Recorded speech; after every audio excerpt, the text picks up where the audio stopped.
Check, check, testing 1, 2, 3, check. Oh, fuck it.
Countdown for blast off. X minus 5, 4, 3, 2, X minus 1, fire.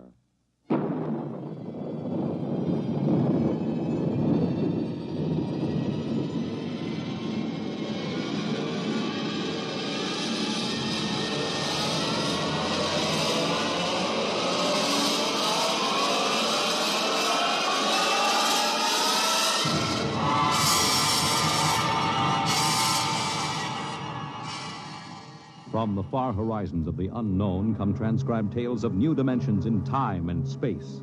These are stories of the future, adventures in which you'll live in a million could-be years on 1,000 maybe worlds.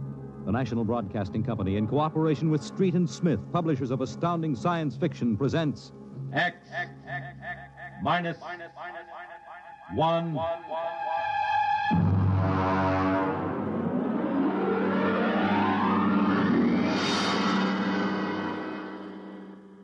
Tonight's story, The Roads Must Roll, by Robert Heinlein. Hear them hum, watch them run. Oh, our job is never done, for our roadways go rolling along. While you ride, while you glide, we are watching down in sight, so your roadways keep rolling along. Oh, it's high, high, he, the roader men are we. Check off the sectors loud and strong. 1, 2, anywhere you go. You are bound to know that your roadways keep rolling along. Keep it rolling! That your roadways keep rolling along.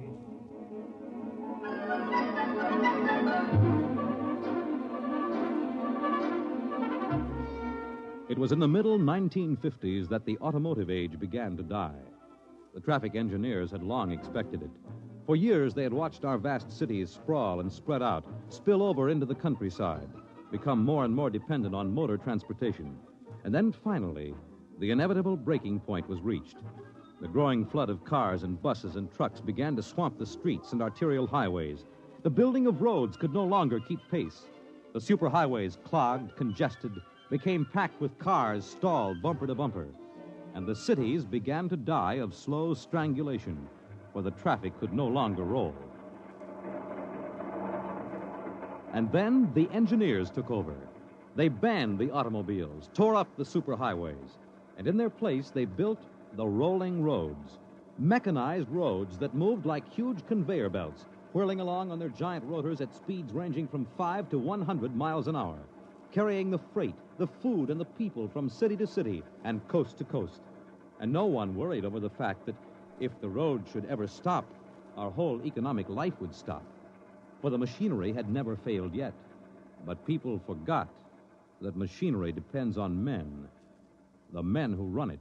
Who makes the roads roll? We do! That's right, the engineers. We're the brains of the road. And where would the public be if we didn't keep the roads rolling? Right behind the 8-ball, and everybody knows it. All right, then. We're the men who hold the power, and it's time we started using it. We've called this meeting of the Engineers Control Committee because that's what we want to do. Control. Because I'm tired of taking orders from the Transport Commission, from slick desk jockeys like Jim Gaines, who don't even know a rotor bearing from a field corn. Now let Gaines yammer about our duty to the public. That's a lot of eyewash. We've got the power, and we're the men that count. Now it's time we quit fiddling around and use a little direct action to get what we want. Mr. Chairman! Mr. Chairman! The chair recognizes Brother Harvey of the Transport Mechanics Union. Thanks. Now, I don't rightly belong here since I'm no engineer. I'm just here to represent the workers' union. But I want to know what's all the shouting for.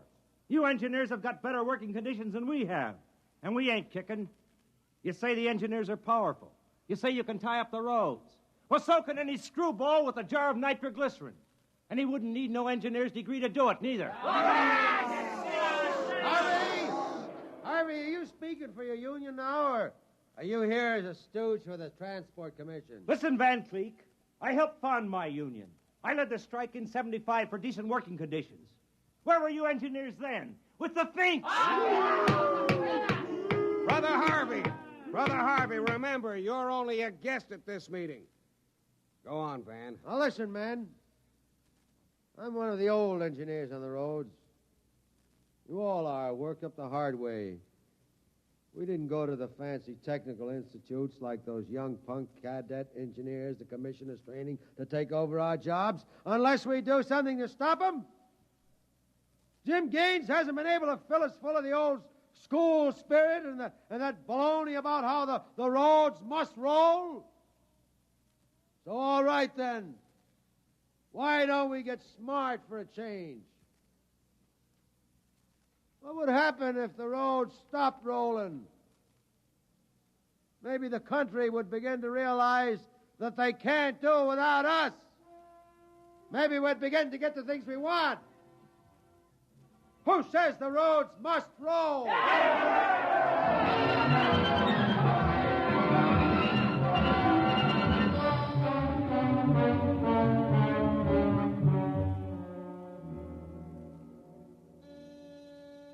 Yes? Your wife is calling, Mr. Gaines. Put her on.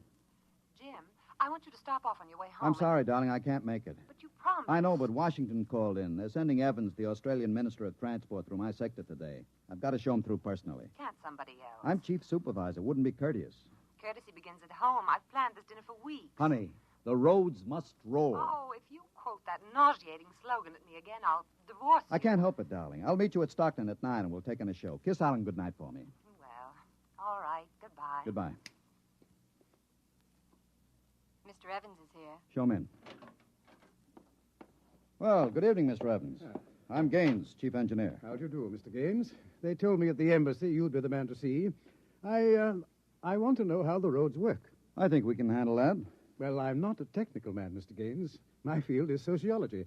So, suppose you tell me about the roads as if I were entirely ignorant. Fine. It's nearly at dinner time. Suppose we run up to Stockton sector for dinner. It'll take us about an hour on the roads, and you can see them working. Excellent. If you'll excuse me a minute. Certainly. Hi, Chief. What can I do for you? Dave, you're on evening watch, eh? Where's Van Cleek? Going to some meeting. I'm going up to Stockton for dinner. Anything to report? No, sir. The roads are rolling. Okay. Keep them rolling. All right, Mr. Evans, let's go.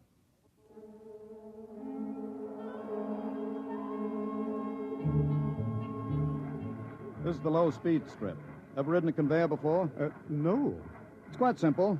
Remember to face the motion of the strip as you get on. There. We'll go right across. Each adjoining strip is a few miles an hour faster than the one next to it. Freight is carried on the 50-mile strip, most passenger traffic on the express strip. All right, now watch your step.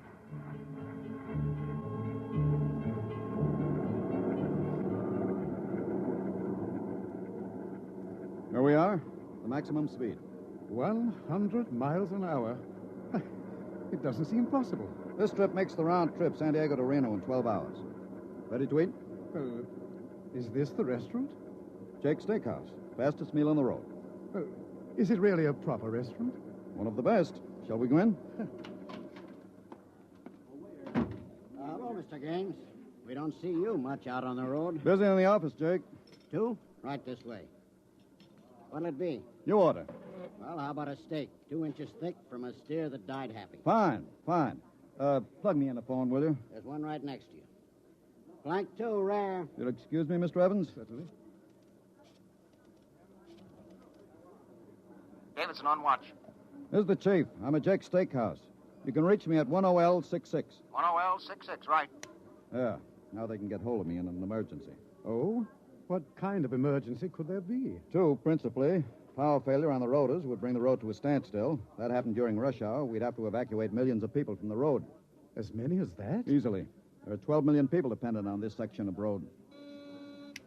Gaines here. Hello, Chief. Davidson. Just got the hourly reports in. Diego Circle, Bakerfield Sector, Stockton Sector, and Reno Circle all rolling. Oh, you didn't have to bother me with the hourlies, Dave. There's a supplementary from Sacramento. Proceed.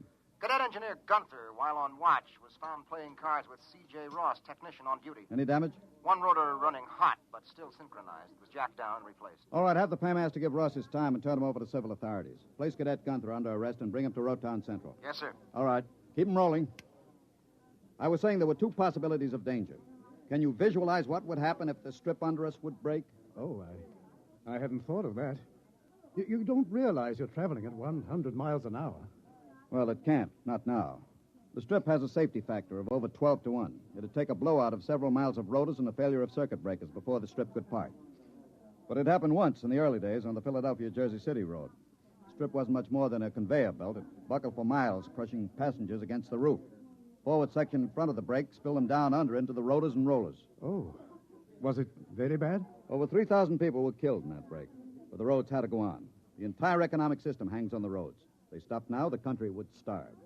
Well, isn't it possible that you've become too dependent on these roads? I mean, if your whole economy is geared to the function of one type of machinery... The roads are foolproof now. The machinery is interlocked with an enormous safety factor. Yes, but in the long run, machinery depends on men. What if you had a strike? We had one back in 75. Well, there's not much danger of that anymore. No? Well, why not? Every cadet that goes to work on the roads today is a graduate of the United States Transport Academy. They're all picked men, screened for emotional stability, and trained to give us the same kind of loyalty that Annapolis and West Point develop in their men. I see. Are you a graduate, Mr. Gaines? No, I'm too old for that. The academy wasn't set up till after the strike in 75. But it won't be long now, maybe 5 or 10 years, before the oldest engineer on the roads is a man who's been through the academy. Gaines here. Davidson, there's another trouble report from Sacramento sector. Again? What is it this time? What is it? What happened? Emergency stop. Hello. Hello, Davidson. Phones are out. Come on. Jake! Jake! What is it? What's the matter with the roads? Have everybody stay in the restaurant. What's that? Probably somebody stepped onto the next strip. Got cut to ribbons. There'll be plenty of casualties. Jake, where's your getaway hatch? In the pantry. Look here, aren't we going to help those people? I've got the whole road to think of. Don't bother me. Give me a hand, Jake. The hatch is stuck. If you're coming with me, Mr. Evans, you've got to move fast. I haven't got any time to waste.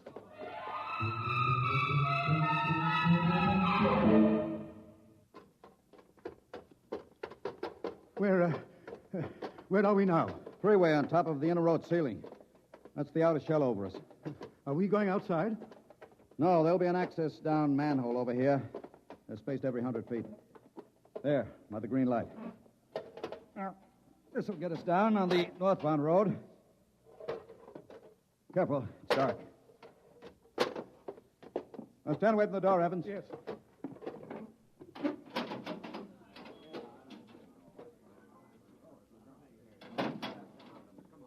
But this road is still rolling. It was only the 100-mile strip that stopped. That's what I want, a phone booth. Look out, excuse me. Look out. Hey, out. Hey, I'm talking to my wife. What's the idea Don't of argue. busting in here? Out. Yeah, but Emergency priority, division office. Davidson. Gaines here, report. Chief, where have you been? I've been calling you. Never mind that, report. 709, consolidated tension. Report strip 20, Sacramento sector, past emergency level. Interlocks acted and cut the strip out. Cause of failure unknown. Direct communication cut to Sacramento Control Office. Evacuation of strip 20 commenced. No casualties. There are casualties. I saw them. Put police and hospital routine A into operation.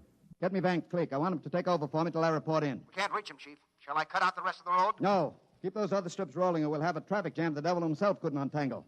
There are 5 million passengers on the road now. Notify the governor that I have assumed emergency authority. Arm all cadets available and await orders. Shall I recall technicians off No. watch? This isn't an engineering failure. That whole sector went out simultaneously. Somebody cut those rotors by hand. I want all available senior class cadets to report to Stockton subsector, Office 10, with pistols and tear gas. Yes, sir. The governor wants to talk to you. He called in. Referring to someone else. I'm busy. I'll get back to you. I'm going down under.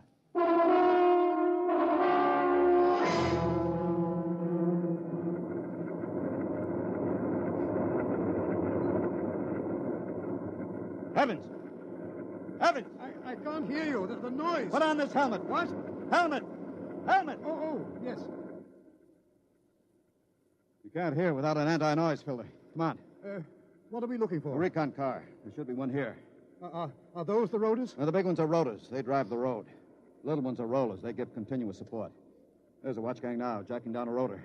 Can they hear us? No, the noise filter works on a 4-foot radius. I'll flash him. Now, he sees the light. Cadet Wilson reporting, sir. I want your recon car, emergency. Yes, sir, right over here, sir. Come on, Evans. Yes. Now, get in. But it's so small. You'll fit all right. You can take off your noise filter now. Hang on, she accelerates like a rocket. Oh, my stomach. Relay station. This is Gaines. Get me Davidson, senior watch officer. Mr. Gaines, the mayor wants to talk to I haven't got time. Get me Davidson. And leave this circuit hooked into Davidson's board until I tell you to cut it. you. Yes, sir. Here is the senior watch officer. Davidson. Gaines calling. Have you found out yet what's stopping the roads? No, sir. It's still a mystery to me. All right. I'm on my way in a recon car. Hold everything till I get there.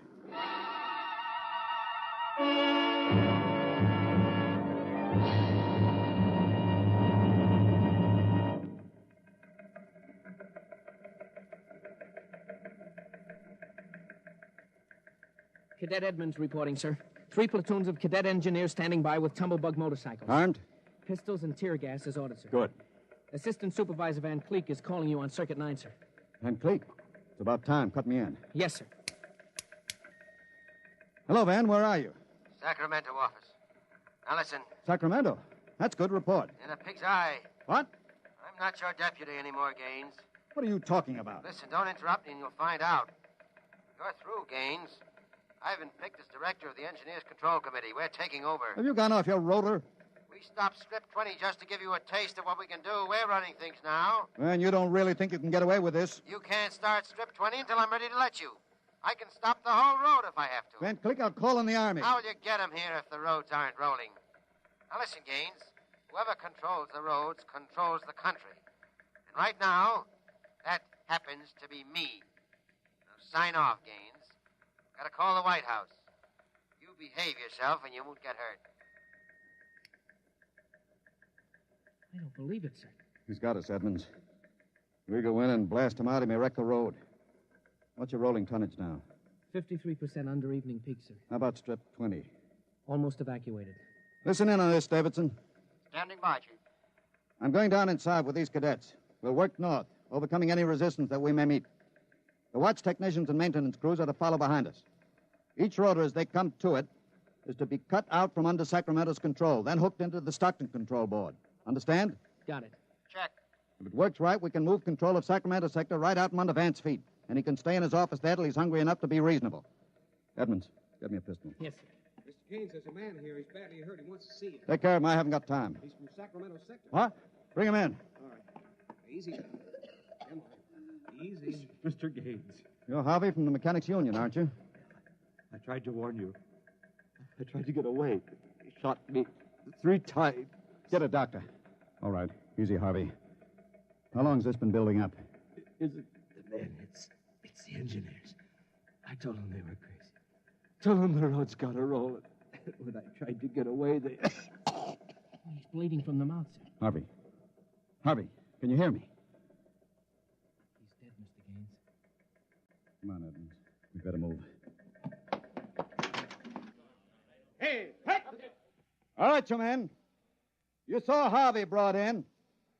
How many of you want a chance to kill the louse that did it? I do. Very well. You men turn in your weapons and return to quarters. We've got a job to do, to make sure the roads start rolling again. We haven't got time for infantile heroics. Anybody who hasn't got his mind on his job will be in the way. Now, here's the order. We move north, mounted on tumblebugs.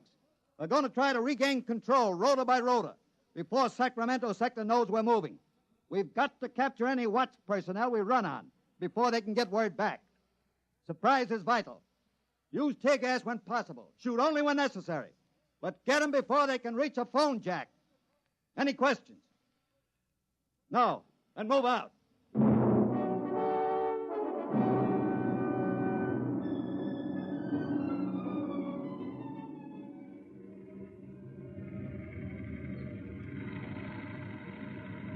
What's the score, Edmonds? 33 prisoners so far, nobody killed. Whoops. Yes, since I rode one of these tumblebugs, I've gotten how to steer it. Oh, sir, there's a man ahead. There at the rotor base. He's got a phone jacked in. Hurry. If he gets word back, we're sunk. I don't think he's seen us. I'll dismount and get him.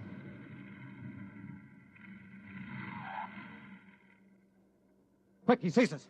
Here, you. Look out, he's got a gun. Oh, I got him. Grab his gun. Yes, sir. You had a phone jacked in, all right. If he got through to Sacramento office, it's going to be tough. I don't know, sir. Maybe he didn't get the call through. Wait a minute. Listen. The road. Take off your noise filter. There.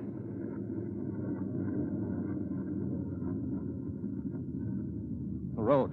The road is stopping. Halt your men. Halt. up there! Hold up! There's a recon car coming up. Relay station call from Mr. Gaines. Give it to me. Here you are, sir. Gaines here. Davidson here, Chief. Van Cleek's calling you. Who stopped the road? He did. All right. Cut Van Cleek into me. You thought I was fooling, huh, Gaines? What do you think now? All right, Van, the road is stopped. You won this trick. Then why don't you get smart and give up? You can't win. You forgot something, Van. You can't lick the whole country. Yeah? Gaines, I've got a switch button in my hand. If I push it, it'll blow 300 yards straight across the roads. And then for good measure, I'll take an axe and wreck the control station before I leave. That's pretty drastic, Van. Yeah, if I blow this charge in the middle of Sacramento sector, it'll get an awful lot of people. There are plenty of shopkeepers still on Strip 20, and that row of apartment houses next to the road will go. Look, Van, you don't want to blow the road, neither do I. Suppose I come up to your headquarters and talk this over. Two reasonable men ought to be able to make a settlement. Is this some kind of a trick? I'll come alone and unarmed. My men will stay here. All right. All right, Gaines. But one wrong move, and I blow the road.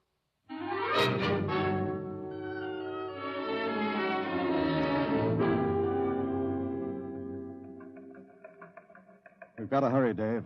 If I take too long, Van Cleek will get edgy and set off that charge. Failure report notes? 1, strips must be cross-connected with safety interlocks, so that when one dies, the others slow down.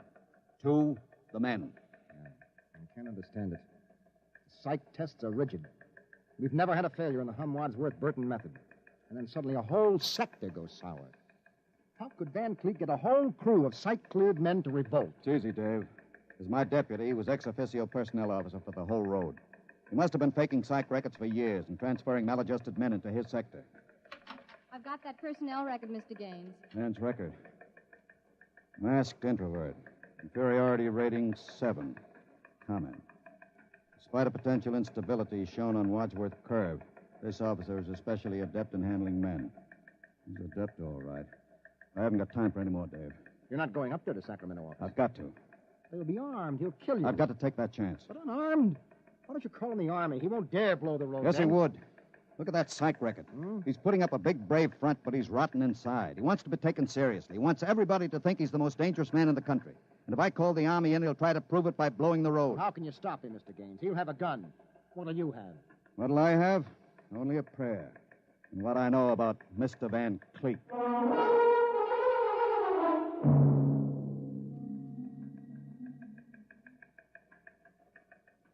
All right, Gaines. Director Van Cleek will see you now. Gaines is here, Director Van Cleek. Come in, Gaines. Behaving sensibly at last. You know I've got you where I want you, and there isn't anything you can do about it. I searched him, Director. He's unarmed. Mm-hmm. I want you to sign this now. It's a declaration of your recognition of the Engineers Control Committee. You've got 1 minute to sign it, Gaines, or I'll push this button and blow up the whole sector. You better sign, Gaines. You need this gorilla with the gun, Van? Hey, you Can't listen... you handle one unarmed man alone? All right, Harry, out. What? Out? Yeah. Okay. All right. Now sign. What's so funny? You are. You start a revolution because you think the engineers should control the road. Then when you've got control, the only thing you can think of to do is blow it up. Tell me, what are you so scared of? I'm not scared. Yeah? Sitting there sweating all over that push button you're holding? Your buddies knew how afraid you were. They'd probably throw you into the rotors. I'm not afraid. You're afraid of me right now. You're afraid I'll have you on the carpet. You're afraid the cadets won't salute you. You're afraid they're laughing at you behind your back. No, I'm not. Now, you keep quiet. I've got a gun. You're afraid of using the wrong fork at dinner. You're afraid people are looking at you, laughing at you. I am not, you dirty, stuck-up snob. Just because you went to a high-hat school, you think you're better than anybody, you and your crummy little gold-braid cadets. Van, you're a pathetic little shrimp. Huh? I understand you perfectly. You're a third-rater. Oh. All your life you've been afraid that someone would see through you and send you to the foot of the class. Oh, yeah. Throw you right out on your ear where you belong. I don't want to look at you anymore. I'll show you. I'll put a bullet in you. Put down that pop gun before you hurt yourself. Don't you come near me. Don't you come near me or I'll shoot! I'll shoot! Give me that. No! Let me go! Give that pistol. And thanks for not disappointing me, Van. I don't understand. I thought if I wounded your little ego, you'd forget to push that button and pull a trigger instead. I'm afraid you'll never make a good executive, Van. They have to know when to push buttons. Davidson. Gaines here. Chief, are you all right? Are you? I'm all right. Attack now and mop up. I'll hold the control room. I've got Van Cleek, and I think his little revolution is just about over.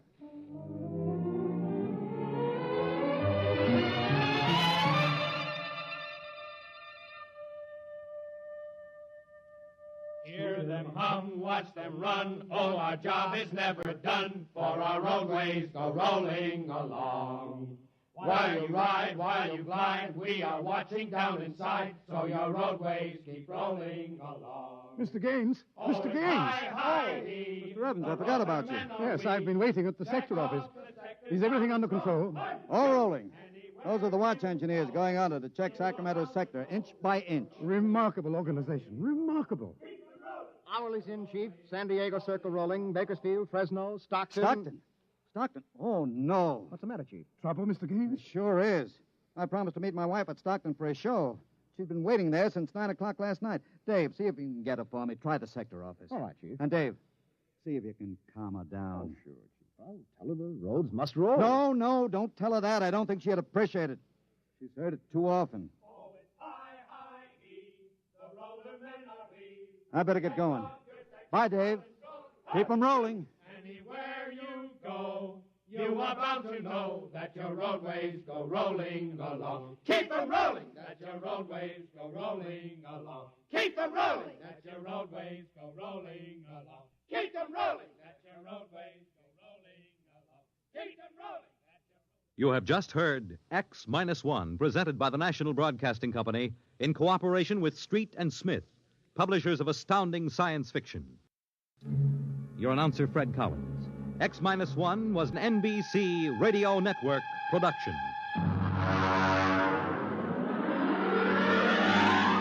In just a moment, X-1. But first, there's a certain water commissioner whose interest in the ladies sometimes overshadows his interest in civic affairs. His name is a familiar one, Throckmorton P. Gildersleeve, and he'll pursue his adventures tomorrow night when NBC Radio presents another comic episode of The Great Gildersleeve. So when you hear the familiar voice and hearty laugh of the water commissioner from Summerfield tomorrow, why, stay tuned and enjoy another romantic scramble with the one and only The Great Gildersleeve on this NBC station. And now stay tuned for X-1 on NBC.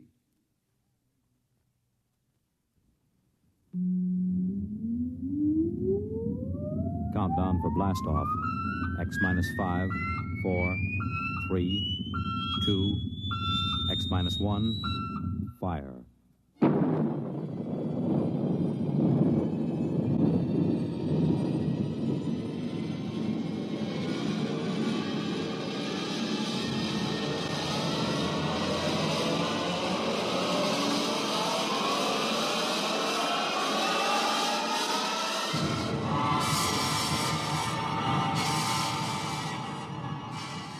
From the far horizons of the unknown come transcribed tales of new dimensions in time and space.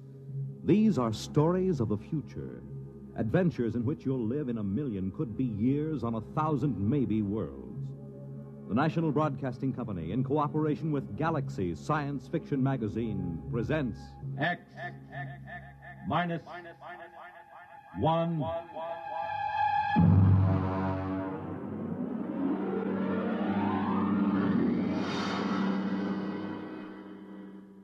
Tonight's story, The Sea Shoot, by Isaac Asimov.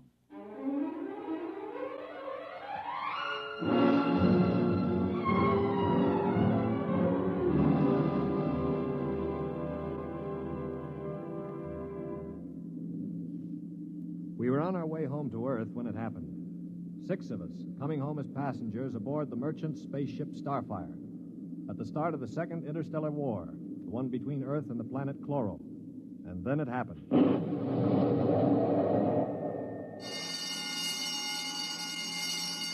Now hear this. Condition red. Condition red. We are under attack from a Chloran battle cruiser. All hands forward to battle stations. Passengers will remain confined to the after cabin. Condition red. We are being attacked.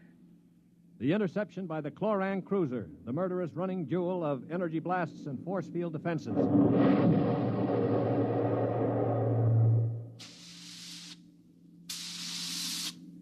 We huddled in the passengers' after cabin, terrified, not knowing how the battle was going.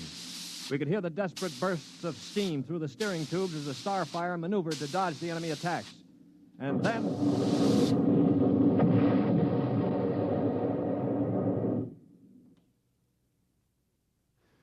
Now what? The beginning of the end, you might call it. Well, what does it mean, Stuart? You were a space pilot? It means our generators have been drained of energy. We can't fight back. But, All right, monsieur, don't worry. They won't destroy us. They need our ship too badly. They'll simply board us and take over. But what about the crew? The crew, Colonel? If they have any sense, they'll surrender. If they choose to fight, they'll... Now, they're coming aboard. Now, be very still. Oh, Mother in heaven, help Would you us. be still? If only those fools on deck will surrender without a struggle. They are fighting. Yes, it's the end. We've got to help them. All right, don't open that door. We just can't let them die. You can't help them. I'm going. Stop him! All right.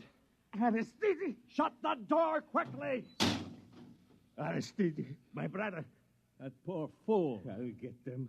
My brother, I swear to you, I'll get them. Yeah, you better cover his body. The brutes. The monstrous, green-skinned brutes. They're no more brutes than we are, Colonel. This is a war. Are you defending them? I'm merely pointing out the facts. I ought to strangle you. Why not save it for the chloros? I will. I promise you I will. Well, they're probably deciding right now what to do with us. We might as well settle down and wait.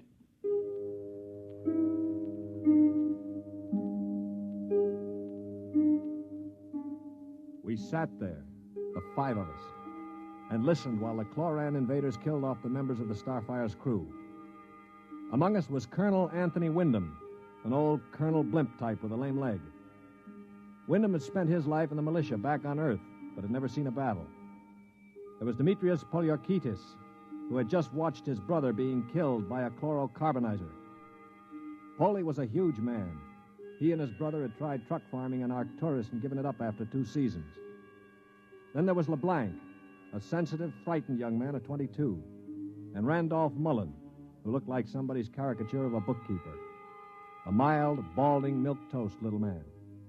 And there was myself, John Stewart. I was the only one who'd ever had contact with the Chloro people.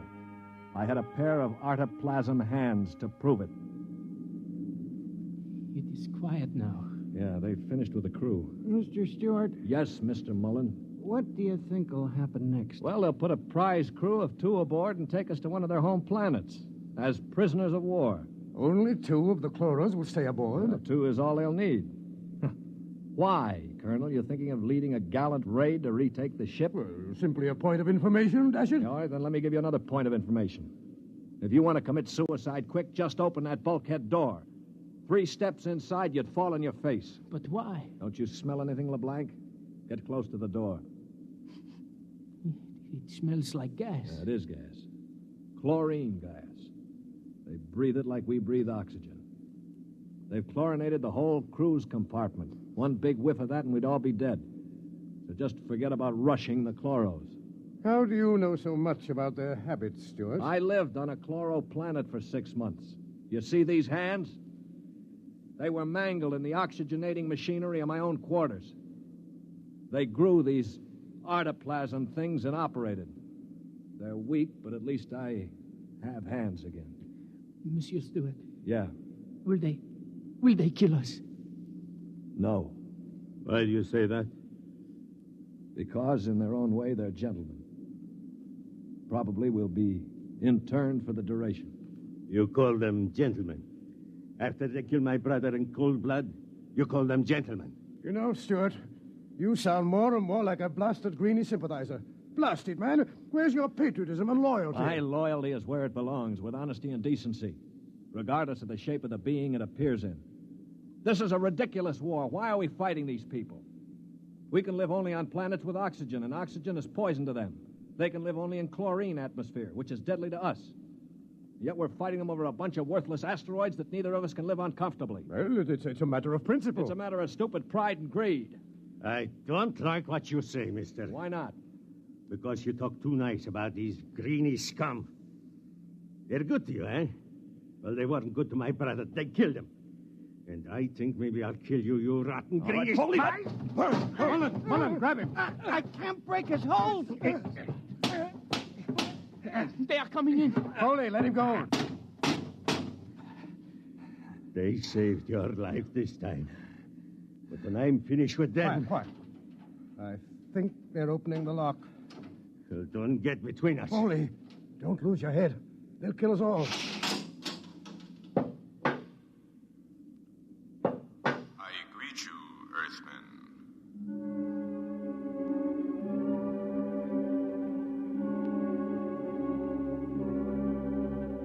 The chloro was not a pleasant sight to anyone unused to it.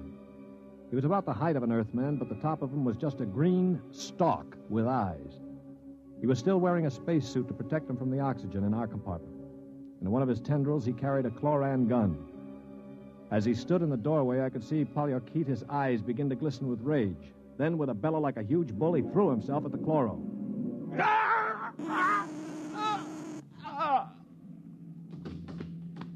He is not dead, merely temporarily paralyzed. You five will remain together as prisoners of war.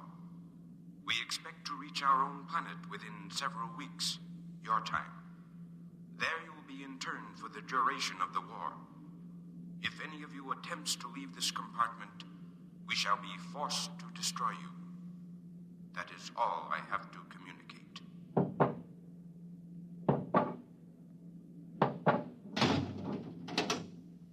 Hadn't we better do something for Mr. Polyarchetes? Oh, he'll be all right.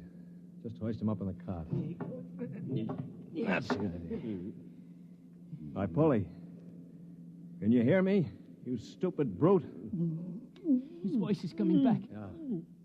Now, I know what's going on in that thick skull of yours, Polly. You think that when the paralysis wears off, you'll ease your feelings by slamming me around some more. Well, if you do, it'll be curtains for all of us. How do you mean, sir? None of you know the chloros the way I do. Unlike us, they assume automatically that any group of Earthmen they find together comprises a biological grouping, like an ant colony. The result is that they consider the group as something, well, something holy. Now, they'd never break us up. And if one of us did any harm to another, they'd have us all executed as a bunch of chloro-type perverts, a non-functioning group. So call all the names you want, but keep your hands to yourself or we're finished.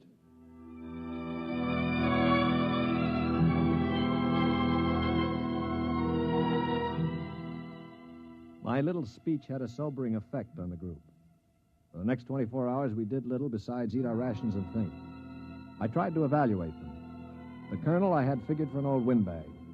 Polyarchetes was a hate-filled brute. LeBlanc would crack first.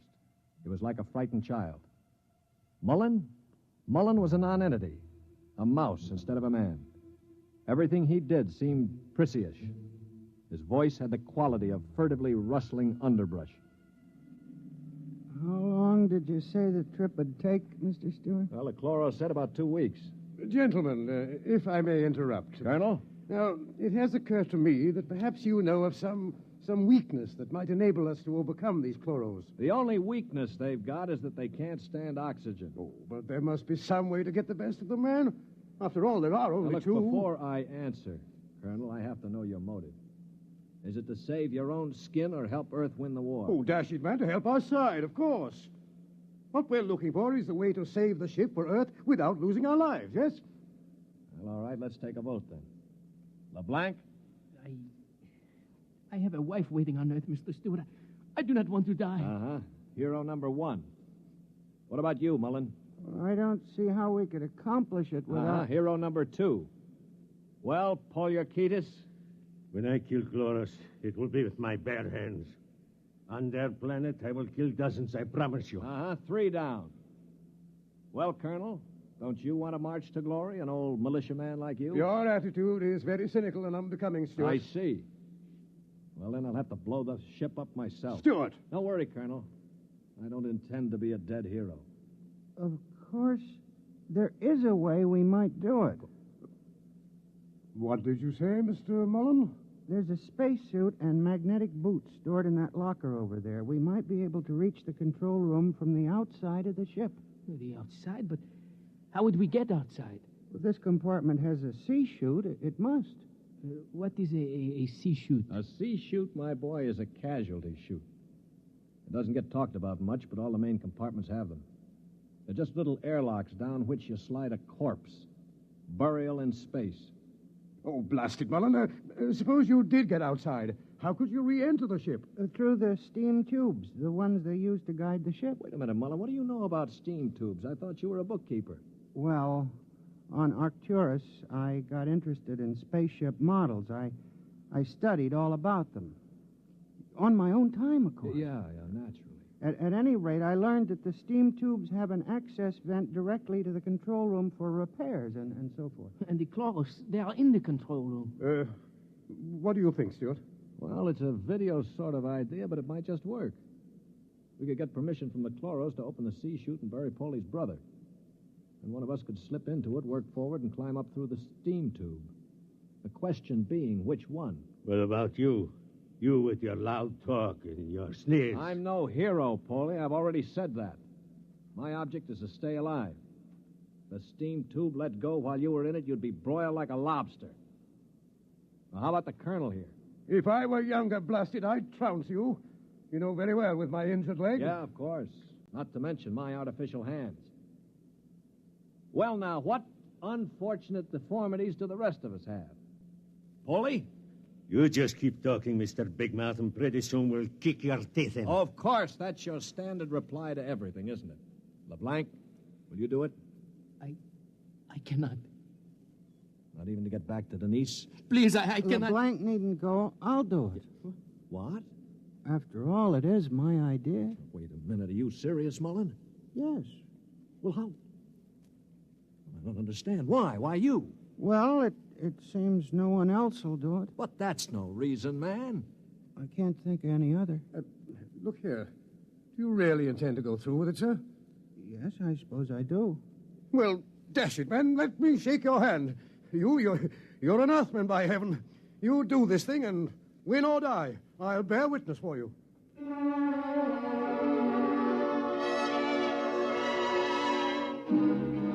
It was quite a moment. Mullen the mouse had suddenly turned into a man. He just stood there awkwardly while the colonel puffed his hand. Poliorcetus seemed stunned. LeBlanc was wide-eyed. And I? Well, I was in a peculiar position, one in which I rarely found myself. I had absolutely nothing to say. That ought to bring them. I hear one.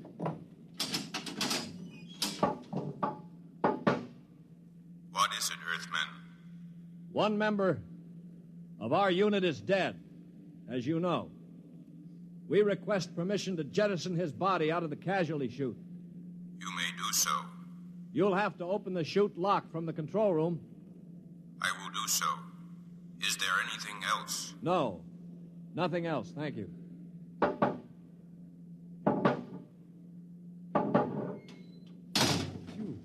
boy. All right, come on now. We'll have to work fast. Mullen, get into a spacesuit from the emergency locker. Paulie, help Mom with those magnetic boots. Hurry. I'm working as fast as I can. The arm. There. All right, give me the helmet. The helmet? Okay.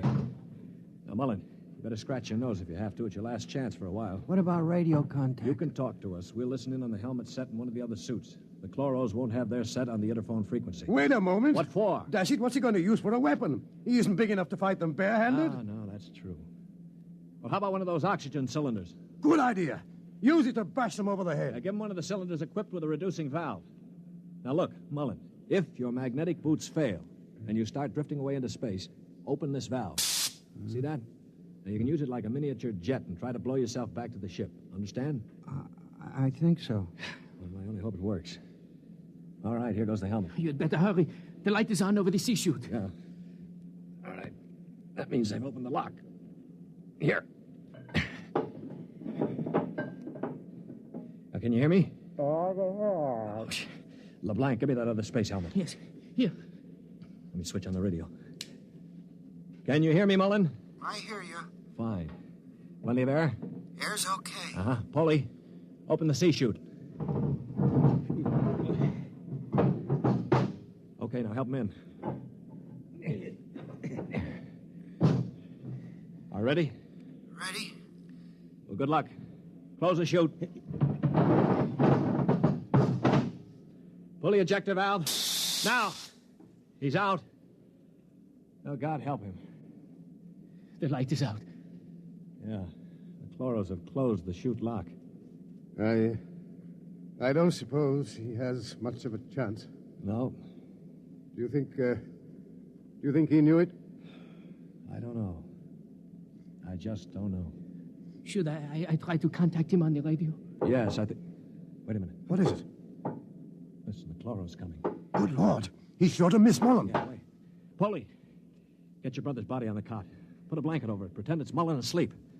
Polly, for heaven's sake. My brother. All right, you've got to do it, man. It's our only chance. Listen, if Mullen could go out there and Very risk his... well. I will do it. Earthman, Yes. you have jettisoned the body? Yes. Good. Is there something further we can do? No, We are very tired. Our grief is very great at losing one of our unit. We would like to rest alone. I will respect your wishes. I see that one of your units sleeps already. Yes, Mr. Mullen was overcome with grief. I leave you. Oh, brother. Polly, I thought sure you were going to rush him. With that brave little guy out there. What do you think I am, anyway? And to think I laughed at him makes me ashamed. Yeah, I guess I've been saying some things that maybe weren't too funny. I owe all of you an apology. Do you think it's safe to try the radio? Yeah, we better. Hello? Hello, Mullen. Can you hear me? Yes, I hear you. Where are you? I'm standing on the outside of the ship. All right, now take care. One misstep and you'll be marooned in space. Now, can you find the steam tubes? I think I've found one of them already. I can feel the rim. I just hope it doesn't let go when I get inside. Be careful. I'm going into the tube now. I can feel the ladder rungs they use to repair the inside. Now, keep in contact. I'm in the tube now. Good Lord. They've let go with a blast. Yeah, well, it may be the starboard tubes. Mullen! Still here. They use the other tubes, fortunately. Now, if they don't try to correct for over-deflection... Yeah, keep moving. I seem to be... Wait. Yes, I'm at the end of the tube now, where it opens into the control room. Good. Now, look, there's a small metal door there. Can you feel it? Yes, I'm afraid it's locked from the other side. Oh. I can't budge it. Mullen, listen to me. Stewart, I'm scared. I'm terribly scared. Yeah, all right. Now, hang on. Don't blow up. Listen to me.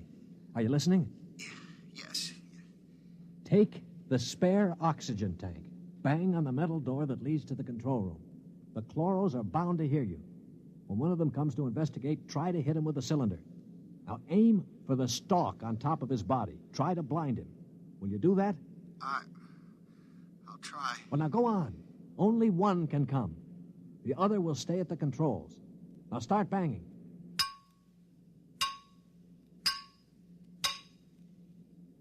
Any luck? No, Wait, I hear something. Something's opening the lock. The door now. I hear... Mullen, what happened? Mullen, can you hear me? Mullen!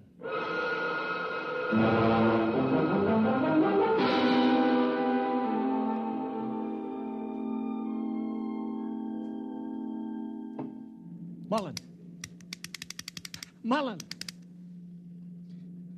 Oh, it's no use. They must have gotten him. Yeah, he was one brave little guy, that one. But suppose they have just got him in the control room. I mean, maybe he's not dead. Well, Then maybe one of us could watch them. We could bang on the door and jump the chloro. Well, the first guy would be a cinch to die. Well, I would be willing to take the chance. You? Why not? I could try. Not you. I'm the strongest. I do it. Now, listen, you chaps. I'm an old man. I've got nothing to live for anyway. Suppose I throw myself at the ray gun. Wait a minute. What's going on here? 20 minutes ago, there wasn't one of you who'd risk his little finger to get us out of here. Now you're falling all over each other. Maybe Mr. Mullen teaches us a lesson, huh? Yeah. Okay, Polly, give me the wrench. I'll start banging on the door.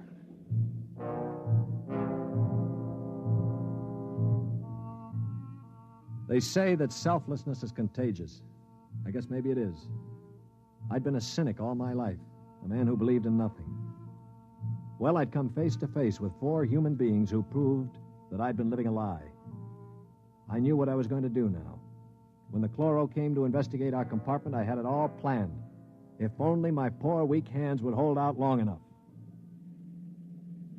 Ready? Ready. Here goes. That should bring him. Try again. Wait, listen. Shh. It's at the door. Get ready. It's opening the lock. For poor old Mullen now. Steady. No! Let him have it! Wait! Stop it! It's not the chloro! Wait! Good Lord. It's Mullen. Get the helmet off. That's it. All right, now lift. Mullen, are you all right? I seem to be quite all right. Well, the chloros. Both dead. At least I hope so. Well, what happened? Well, I banged on the steam tube hatch and a chloro opened it. Yeah? I hit him with a cylinder. It blinded him, I guess, but didn't kill him. He grabbed me and pulled me into the cabin. In the struggle, he broke my transmitter. That's why I couldn't talk to you. Finally, I managed to club him down. Well, what about the other one? The other one almost got me. It must have heard the scuffle and came into the cabin with a ray gun. What I did, I guess, was pure reflex. The cabin atmosphere was chlorine, of course, and the greenie didn't have a spacesuit on. So I just turned on the oxygen valve in that spare tube. It was like spraying an insect with poison. Well, you're a brave man, Mullen. I'd have been scared to death. Mullen, what is it? Mullen.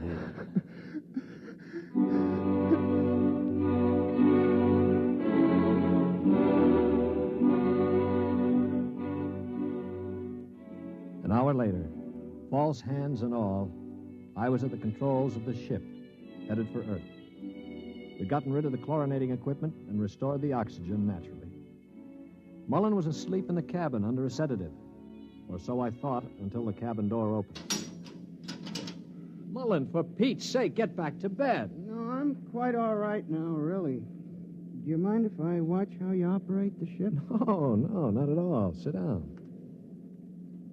You know, I guess I owe you an apology. I didn't think too much of you. That's your privilege. No, it isn't anybody's privilege, Mullen, to despise another. For years now, I've abandoned hope of finding any decency in human beings. I owe you a vote of thanks. You embarrass me, Mr. Stewart. I didn't do it for any heroic reasons, I assure you. Far from it. Well, why did you do it, Mullen? That puzzles me very much. Well, Mr. Stewart, I'm a bookkeeper. 17 years ago, I left Earth to work on Arcturus.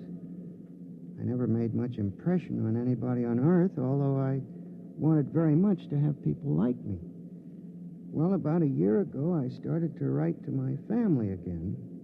Don't ask me why. And then I asked for a leave of absence to go home after 17 years. Well, I still don't understand. It wasn't patriotism or love of a woman or money or any of those things. What was it?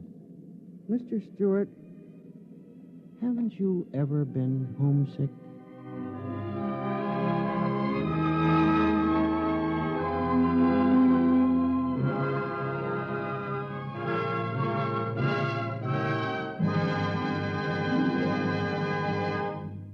You have just heard X-1, presented by the National Broadcasting Company in cooperation with Galaxy Science Fiction Magazine, which this month features A Gun for Dinosaur by L. Sprague de Camp, a story of hunters in the bloodiest and most ferocious arena of all prehistoric Earth, where hunting reptile heavyweights is no job for human lightweights. Galaxy Magazine on your newsstand today. Tonight, by transcription, X-1 has brought you The Sea Shoot, a story from the pages of Galaxy, written by Isaac Asimov and adapted for radio by George Lefferts. Featured in the cast were Lyle Sudrow, Stan Early, Bob Hastings, Mercer McLeod, Danny Ocko, and John Gibson. Your announcer, Bill McCord. X-1 was directed by Daniel Sutter and is an NBC Radio Network production.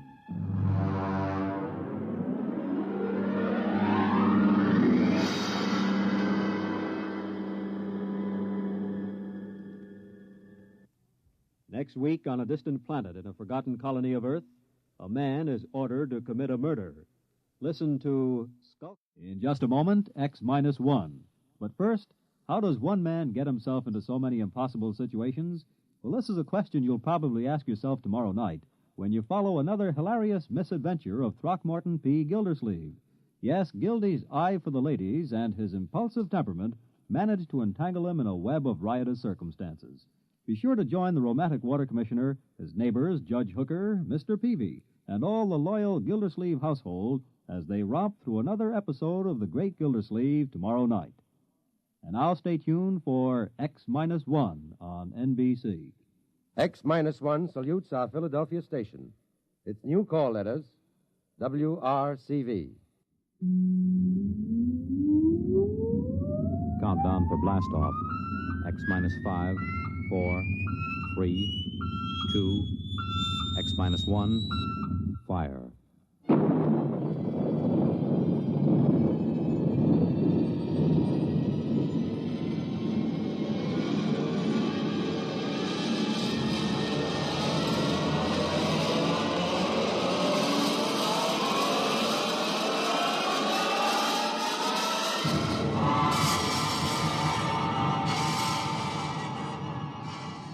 From the far horizons of the unknown come transcribed tales of new dimensions in time and space. These are stories of the future, adventures in which you'll live in a million could-be years on 1,000 maybe worlds. The National Broadcasting Company, in cooperation with Galaxy Science Fiction Magazine, presents X-1.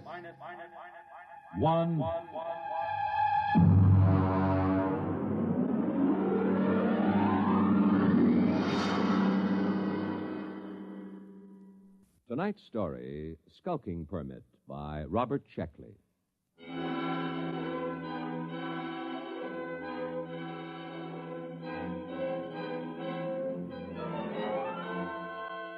August 16th, year 2204.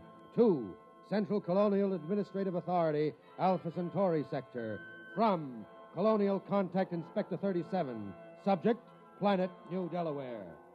Following the procedure outlined in manual for contact with lost colonies, open communication by interstellar radio with New Delaware. This is the first contact established in 200 years.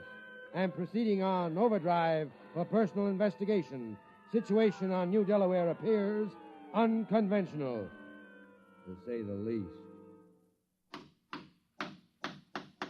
Hi there. Hi, Billy. Hi, Tom. Got no time for talking this morning. Got to get this sign up. It's a real pretty sign. No aliens allowed within city limits. What's an alien? Beats me. The mayor told me to put it up. He says to me, Billy Painter, you're chief of police, so I want you to paint me a big sign and set it right in front of the town hall. Aliens. Aliens. Oh, it's a real pretty word. Billy Painter, I thought I told you. Take it easy, Mayor. I put the sign up. It's not that, it's the church. I painted it just like you told me. I know, but you painted it wrong. I painted that church with a nice bright red. What's wrong with that? I looked it up. It's a little red schoolhouse, not church house. Churches are supposed to be white. Can't keep track of them all. Schoolhouse, church house, jail, post office. Got along fine enough in New Delaware for 200 years without 'em. I know, but we need them now, and we haven't got much time. Where are the carpenter boys? I saw Sam and Marv over at Ed Beer's Tavern. Well, Billy, you go down there and tell them that they've got to build us a little schoolhouse, and you paint it red. It's very important. Mayor, when do I get a police chief badge? I read that a police chief always gets a badge. Make yourself one. Now go on. All right, then. Oh, it sure is hot here. I don't know why the inspector couldn't have come in winter. Oh, Tom Fisher. Yeah? Tom, I've got a job for you, a very important job. Well, now, look, Mayor, I'm on vacation. Fish won't be back in these waters. No vacation, not now. He's due any day. Tom, how would you like to be a criminal? I don't know. What's a criminal? Well, come over to my house and I'll explain. I've got to appoint a criminal, and it looks to me like you're it.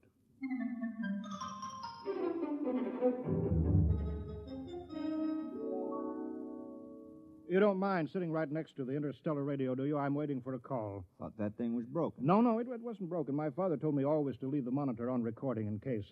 Just didn't seem to be anybody calling, not for 200 years. Not since that war back on Earth. Oh, it's time now. You just listen, Tom.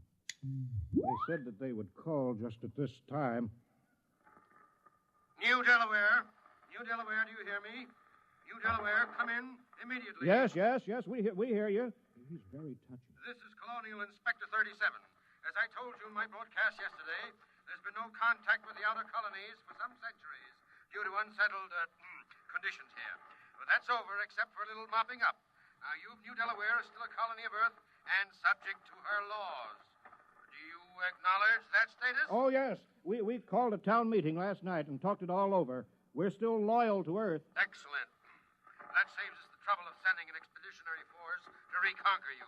However, as Colonial Contact Inspector, I will be obliged to make a personal investigation to make sure that you conform fully to the customs, institutions, and traditions of Imperial Earth.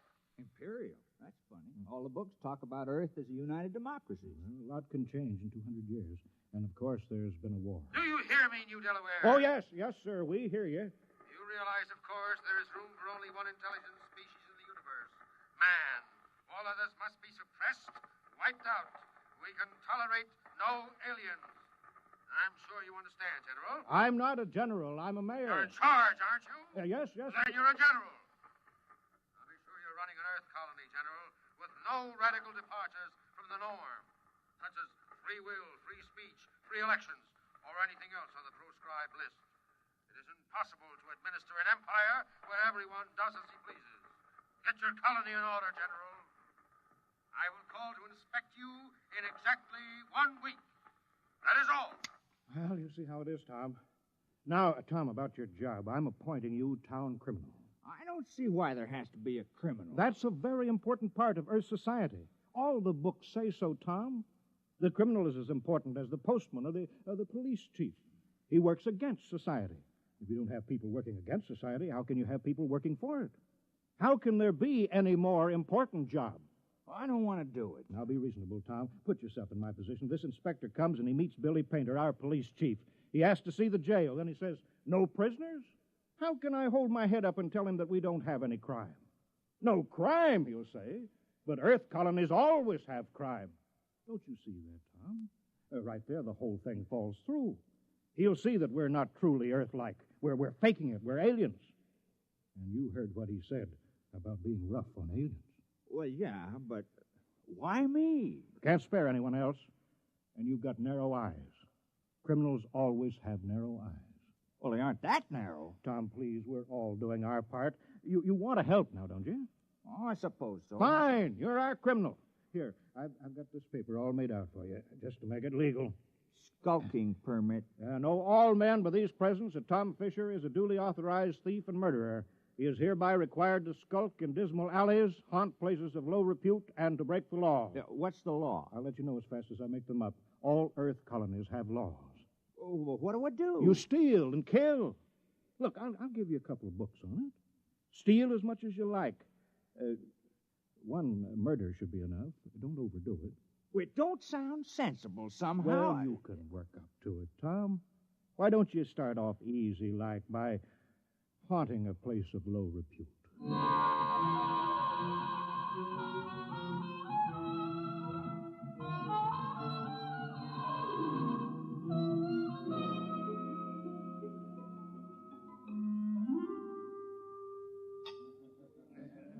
Hello, Tom. I hear you're our official criminal now. That's right. I have a beer. How's it going? Well, I've been studying. I can't put my finger on it yet. Hey, did you get the weapons Mary Carpenter sent over? Yeah, a hatchet, a spear, 2 knives, and a blackjack. Uh-huh. I stuck myself with a spear, Ed. The whole thing ain't sensible to me. I can't figure out what's the purpose of crime. What do people get out of it? Here's the beer. I tried a new route this time. Tell me how you like it. Very dry. Less filling. How come you ain't out thieving now, Tom? Oh, I'm planning. My permit says I have to haunt places of low repute, and that's why I'm here. Well, this ain't no place of low repute. You serve the worst meals in town. I know. My wife can't cook. But there's a real friendly atmosphere here. The folks like it, Tom. It's all changed, Ed. I'm making this tavern my headquarters. It's now a criminal lair. Try to keep a nice place, and a lot of thanks you get. Hi, Tom. You steal anything yet? Well, not yet, Mary, no. I'll have a Paracuda, Ed. Don't worry, Tom. You'll catch on. If anyone in this village can learn, you can. Sure, we got confidence in you, Tom. Why don't you steal something right now, Tom? Go ahead. Well, suppose I could. I brought some geefers in my basket. They're real ripe. You could steal those. Well, they are nice-looking geefers, Mary. Real tasty. Go ahead, Tom. Steal it. Well, These are nice-looking geefers. Mind if I take one out the light and look at it? No, Tom, you go right ahead. Now, just a minute there. Hi, Billy. What do you have? I'm on official police business. What were you doing with that geefer, Tom? Just looking at it. I don't think you were just looking at it, Tom. I think you were planning on stealing it. You're a suspicious character. I think I better lock you up for further questioning. No, Billy. What are you doing? I'm doing my duty, Mayor. Tom here is looking mighty suspicious. The book says... I know what the book says. I gave you the book. You can't go arresting Tom, not yet. But there's no other criminal in the village. Oh, Billy, don't you understand? This village needs a criminal record. Acting suspiciously isn't a crime. All right, but I was just trying to do my job. I'll still get you, Tom. Remember, crime does not pay. Hey, that's a real slick way of putting it, isn't it? I thought it was kind of catchy. I read it in the book. Well, Tom, go ahead now. Steal something. Well, I'm not in the mood anymore. You better get to it soon, and don't forget the murder. Is it really necessary? Oh, I wish it weren't, but this colony has been here for over 200 years, and we haven't had a single murder. Not one. I suppose we should have one. No, I'll take care of it. Good boy, Tom. We're counting on you. Billy, I want you to paint up a couple hundred signs saying private property, no trespassing, violators will be prosecuted, and a dozen saying speed limit 35 miles an hour. Why? All we got is those quag horses, and they won't go faster than a walk. Never mind. You got to have a speed limit. It's civilized.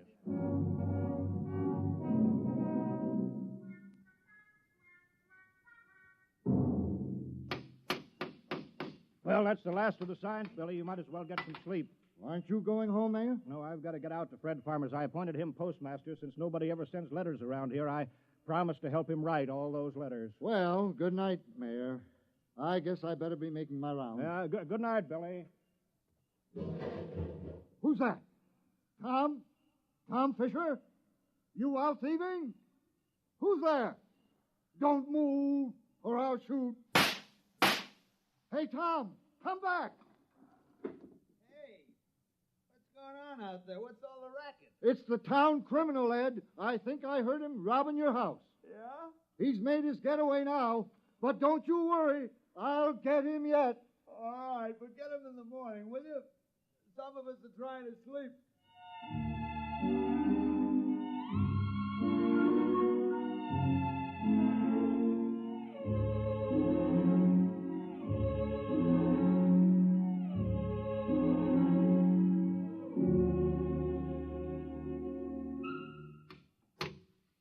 Morning, Marv.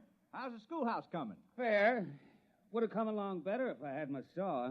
Your saw? Yeah. I left it leaning against my door last night. Wasn't there this morning, Tom. Oh, yeah, your saw. Well, you know how it is, Marv. I had to practice some skulking last night. Yeah, sure. Say, do you suppose I could use the saw for a while, just for an hour or two? Well, I don't know. It's legally stolen, you know. Well, I'd give it back. I wouldn't keep anything that was legally stolen. Well, it's in the house with the rest of the loot. Okay, I'll go borrow it then. Tom, I've been looking for you. Morning, Mayor. did you steal my bronze plaque? I certainly did. Oh, well, I was just wondering. You did it just in time. You see up there? What? Up there, the black dot near the rim of the sun. Oh, what is it? Well, I'll bet it's the inspector's ship. You got your murder planned?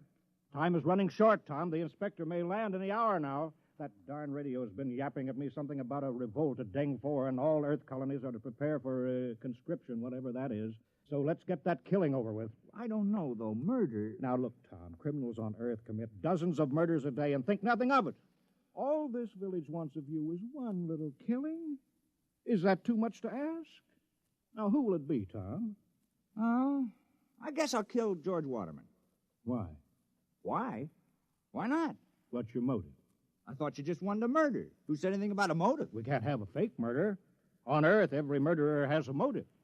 Well, I don't like the way George walks, never did, and he's noisy. No. That might be good enough for a crime of passion, but you're a legal criminal. Tom, you're ruthless, cold-blooded, and cunning. You can't kill someone just because you don't like the way he walks. That's silly. I better think the whole thing over. Well, don't take too long. Oh, and Tom, don't forget to leave clues. They're very important.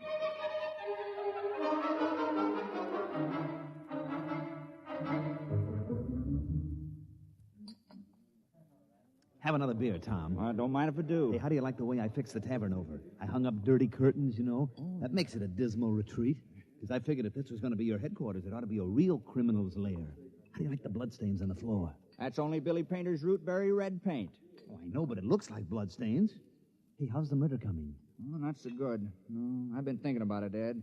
You realize I'm supposed to kill somebody? I'm supposed to make somebody cease to exist. I mean, like, take Marv Carpenter. Here he is today working on a schoolhouse, big fella. Now, if I kill him, well, he wouldn't work anymore. I've been trying to imagine it. Marv Carpenter lying on the ground with his eyes glaring open and his mouth twisted and never going to hold a piece of wood in his hands again or never going to sing a song or have a beer or anything. Well, it just made me kind of sick. I mean, I could go on with the thieving, but murder... Yeah, I know, but, Tom, it's your job. It's for the good of the village. Murder. I better have another beer. Hey, what's that? That must be the inspector's ship landing. Come on, let's go see.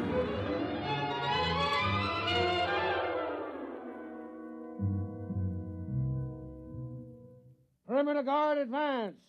Set up portable generators and rocket launchers. All personnel restricted to immediate area of the ship.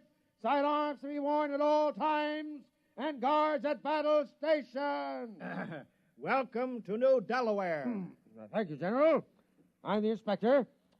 This is Mr. Grant, my political advisor. Is this the capital of the colony? Well, I'm afraid there's only this village on the whole of New Delaware. Only one? Now, Grant, I told you when we surveyed the planet we were wasting our time. Patience. There's always an advantage in every situation. If you gentlemen are ready... Ready? You're going to inspect our village, aren't you? Inspect? I can see it all. Why, of course, General. We're ready. Let's inspect your village.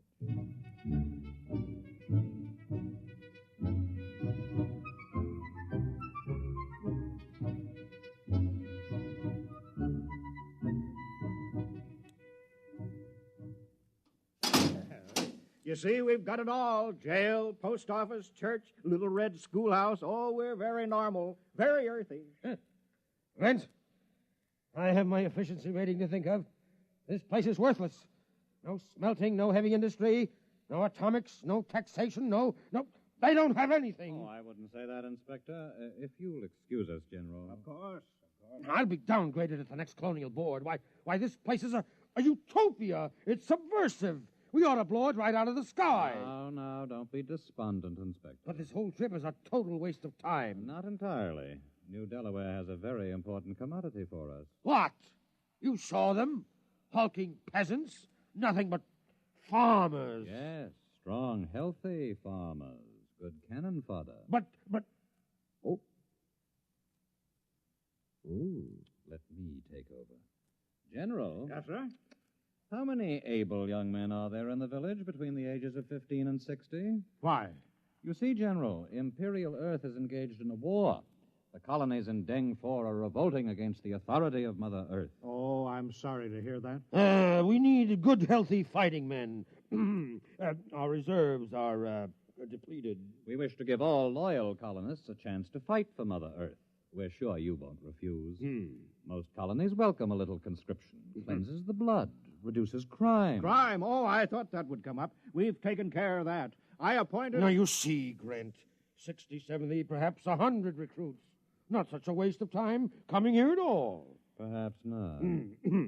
Sergeant, detail a squad of 50 men armed with portable heat generators to post a guard in the village. All right, Mr. Mayor. Suppose we go talk this problem over.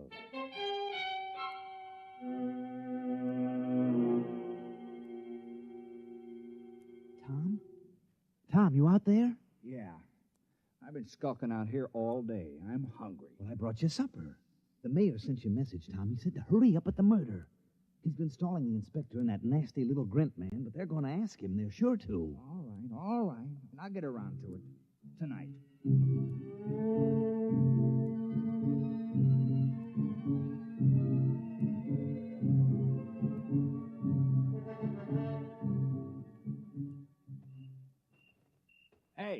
Hey, wait a minute. Oh, hello, Tom.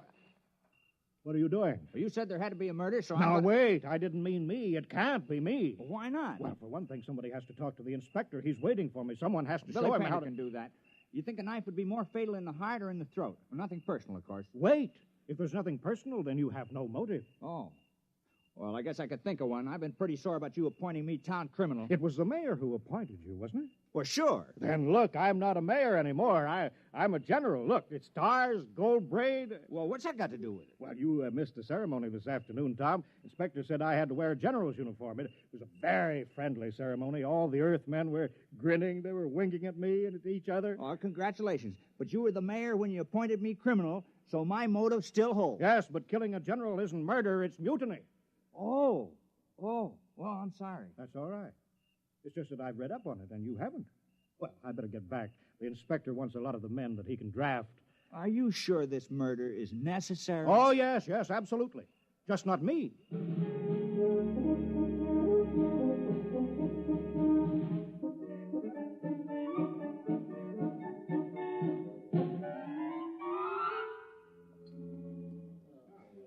No luck, huh, Tom?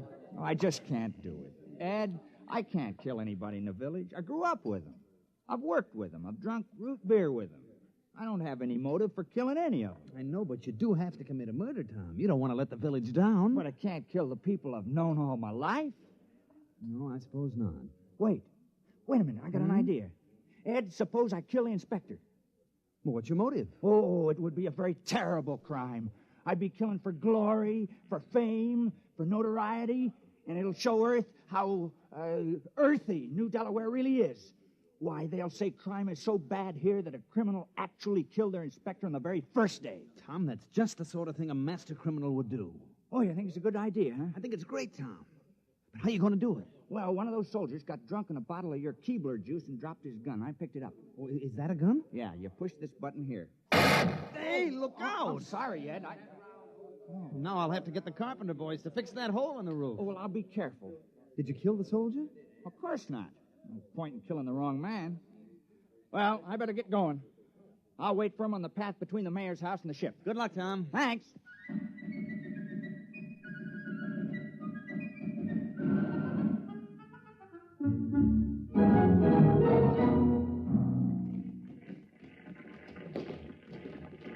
Up, 2, 3, 4. Keep in line there. Ah, what a sloppy crew. All left feet. Well, it's a nice night's work. With those landing parties dying like flies, we can use every new man we can get. Don't say that. What, are you afraid the mayor will hear me? Don't be ridiculous. It's a completely passive population. Sheep-like, obedient. Look at them. No two of them in step. Well, what do you expect from backwood agrarians? Wait till those sergeants get hold of them at the base. They'll whip them into first-class fighting men in no time. Halt! Stand and deliver! What's that? Why, it's Tom. Hands up, Inspector. I got you covered. Now, the rest of you drop your guns and move out of the way. What? Now, see here. Now, go on now, drop those guns. Now, what's the meaning of this? And who are you? Tom Fisher. I'm the town criminal. I'm going to kill the inspector. Now, please move out of the way. Criminal? So that's what the mayor was prattling about. Now, I know we haven't had any murders in 200 years, but I'm changing that now. Now, move out of the way. Well, I suppose I'd better get out of the line of fire. No, wait a minute. Wait. Now, don't move. I know just how to do it. I've been thinking about it. Now, I'll push this button, and you'll die. You'll fall down on the path, and your eyes will open, and your mouth twisted, and no air going in and out of your lungs, and no beat to your heart, and I can't do it. Here's your gun. Take it. I don't want it. Quick!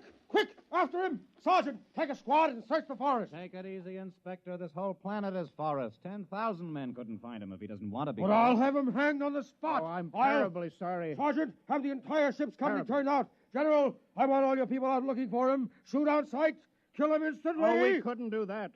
Although we appreciate the compliment. What? That man... He's a criminal. That's what I'm trying to explain. I appointed him. We had to have one. You what? You mean you had no criminals? Well, I'm afraid not. Oh, I'm terribly ashamed. You see, we knew how uncivilized we were, and that's why we did it. I'm dreadfully embarrassed that Tom couldn't handle the job. Well, why did you give the assignment to that particular man? Well, I figured if anyone could kill, Tom could. He's a fisherman, you know. Pretty gory work. Oh. And he wasn't able to kill the inspector. Well, we just haven't had to kill anything for 200 years except fish. The only animals on New Delaware are small grass eaters, and they're not good to eat, so we never kill any of them. Then the rest of you would be equally unable to kill? We wouldn't even get as far as Tom did. I want that man found. Forget about it, Inspector. What? We'd better get away from here. You want men in our army who can't kill? Oh. Think of it. The morale problem. Oh. The possibility of infection. One man in a key position endangering a key ship or maybe a whole fleet because he can't kill. It isn't worth the risk, Inspector. Yes, sir. I see what you mean. Order your troops back to the ship. We'll take off at once.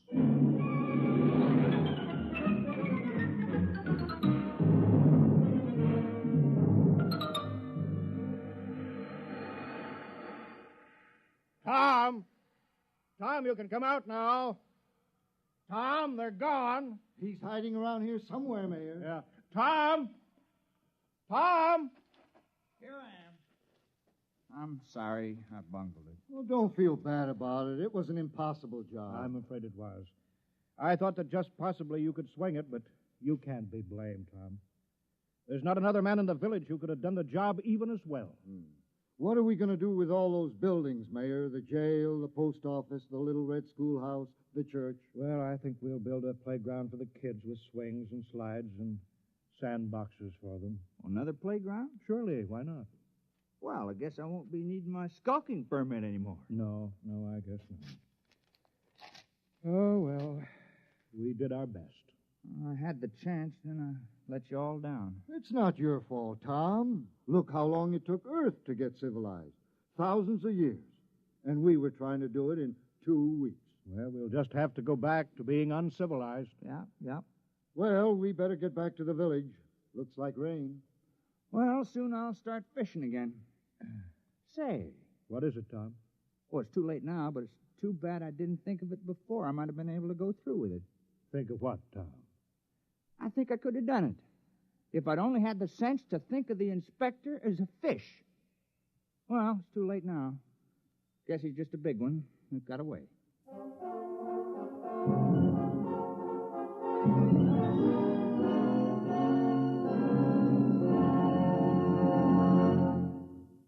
You've just heard X-1, presented by the National Broadcasting Company, in cooperation with Galaxy Science Fiction Magazine, which this month features an unusual story by James E. Gunn, Cylana, a story of what happened when crime suddenly invaded a crimeless society, and where the only way to catch a thief was to manufacture a thief. Galaxy Magazine, on your newsstand today. Tonight, by transcription, X-1 has brought you Skulking Permit, a story from the pages of Galaxy, written by Robert Sheckley and adapted for radio by Ernest Kenoy. Featured in the cast were Dick Hamilton, Wendell Holmes, Joe DeSantis, Joseph Boland, Alan Hewitt, Bill Quinn, Mandel Kramer, and Ruby Dee. Your announcer, Jack Costello. X-1 was directed by Daniel Sutter and is an NBC Radio Network production.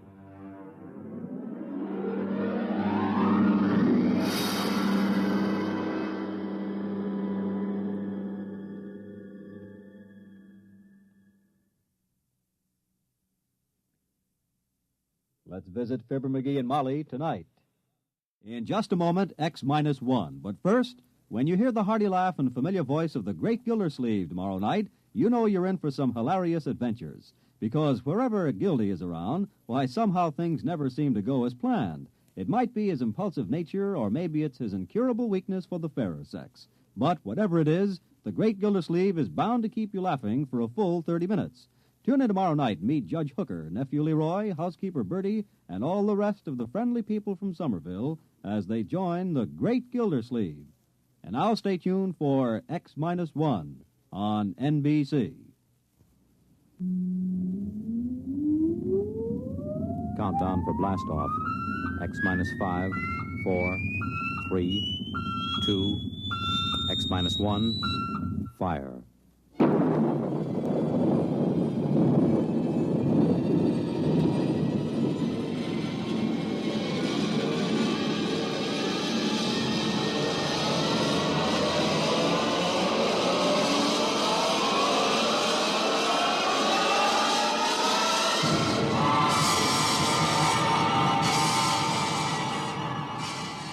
From the far horizons of the unknown come transcribed tales of new dimensions in time and space.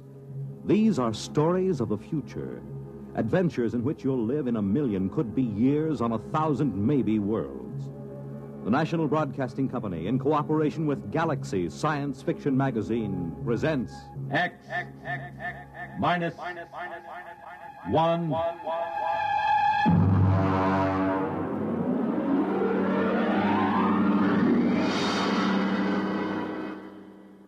Tonight's story, Junkyard, by Clifford D. Simak.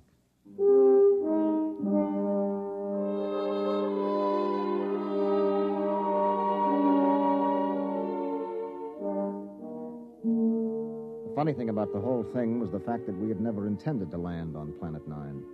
We circled it and decided it was strictly a low-grade affair. It wouldn't amount to anything for 1 billion years or so.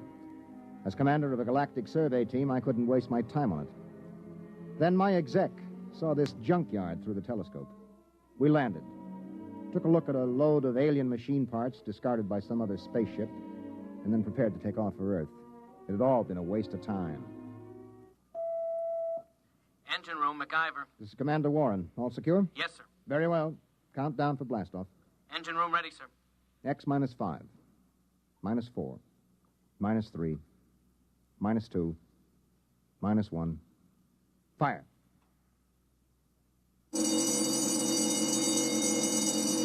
Mac, what's wrong down there? Well, I don't know, sir. Brady, get the data analyzer ready. We'll have to correct for a new takeoff time. That's the first time I ever heard of engine failure before takeoff. Oh, better before than after. Engine room? Yes, sir. What's happening? You boys ready yet? No, sir. Well, burn it, man. Get going. I want those engines started. Sir, What is it? I don't quite know what to say. Well, say something or I'll have you busted. We can't start the engines, Commander. At least I can't. Well, why not? I don't know. Klein, put Klein on. Lieutenant Klein, sir. Lieutenant, what is going on down there? Is there something wrong with the engines? No, sir. I've double-checked them. Well, then let's get them heated up or we'll be on this godforsaken planet the rest of our lives. We can't do it, sir. Klein, suppose you tell me exactly why you can't start the engines. Can you do that? Yes, sir. All right, why? Because, sir, we can't remember how. What? Yes, sir. We've forgotten how to start the engine. Lieutenant, report up here in 1 minute. Bring Dr. Spencer with you. Yes, sir. All right, Brady, where have you got it? Got what, Ira? Don't play innocent. You and I have been doing planet surveys together for 15 years. You carry enough dead weight in grain alcohol on every trip to keep you happy for 1,000,000 light years. Now, obviously, the boys in the engine room have gotten into it. Impossible. Where is it? I got a few fifths in my locker, but nobody's touched it. I checked a few minutes ago. Well, then somebody has got some in the engine room. Come in. Lieutenant Klein, sir, I brought Dr. Spencer as ordered. Hello, Doc. Did Klein here tell you what's going on? He did. How long will it take you to get these guys sobered up? I can't. Why not? Because they're not drunk. I tested Klein in my office. Now, wait a minute, Doc. Are you trying to get me to actually believe that these men, intergalactic engineers with years of hyperfission experience, have forgotten how to start the engines of this ship? That's right. You're serious? Dead serious, Ira. Something, somehow, has caused these men to forget how to start the engines. There it was. It fit in perfectly with a lot of other annoying little things that have been happening to us ever since we put down on Planet 9. It was to have been a routine exploration of a low-grade, uninhabited planet. Some routine exploration. All right, Klein, now listen to me. Do you have manuals aboard, engineering manuals? Yes, sir. Take the engine room boys and study those manuals. They'll tell you how to start the ship, won't they? Yes, sir. Okay, get going. Doc, I'd like you to stay here with me and Brady for a minute. Okay. Report back to me, Klein. Yes, sir. Okay, Doc, you're supposed to be an expert on space medicine. What is it? I've never seen anything like it, Ira. Brady? Search me, Captain. I've seen 'em with space blues, alien psychoses, the works. But I've never seen a disease that could make a crew forget how to start the engines. Maybe it isn't a disease. Okay, what then? Maybe it's a deliberate thing. You mean they're faking? No, I know Klein and the others too well for that. I mean, maybe there's some outside influence. Doc, we've surveyed this planet from top to bottom. We know there isn't a living cell on it. What about the junkyard? What junkyard? Oh, he means that pile of rusty space engine parts we found. The boys nicknamed it the junkyard. He's right. Somebody put it there. Well, we know that another spaceship landed here. We know that from the blast marks on the rock. We know that for some unexplained reason they took their engine apart and tried to put it together again. We know they succeeded in building a much simpler engine, leaving a lot of spare parts, and we know that they took off. The blast-off marks tell us that, too. What we don't know is whether or not they left somebody behind. Or something. What about that stone tower, Ira? The boys looked it over. It's just a pile of stones. They probably threw them together as a shelter while they were rebuilding their engine. Oh, that sounds too simple. I don't like that tower, Ira. Why not? I don't know. It was scary. It had that black look about it. The smell of death. I felt it when I walked past with Klein and MacIver. Oh, that's the Celt in you. Banshees and spooks. I still don't like it. I need a drink. Skip it. We should be ready to blast off in a few minutes. Engine room. Engine room. What's going on down there? Engine room. Lieutenant Klein. Daddy? Is that you, Daddy? Did you bring me a present? Daddy, I'm scared. Holy mackerel, that's Klein. He's gone off his rocker. Klein! Doc, I think we better get down to that engine room.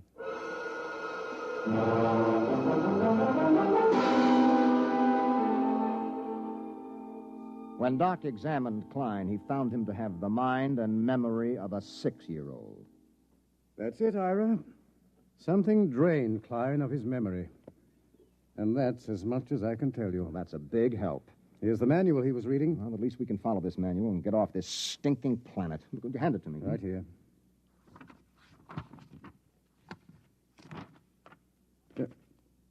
Anything wrong, Ira? Is it all there? It's all here, Doc. This is the engine manual that tells all about the engines. How they operate, how to locate trouble, how to fix them, how to start them. Well, what is it then? You're sweating like a pig. All of a sudden, I can't remember the symbols. Doc, I've forgotten how to read.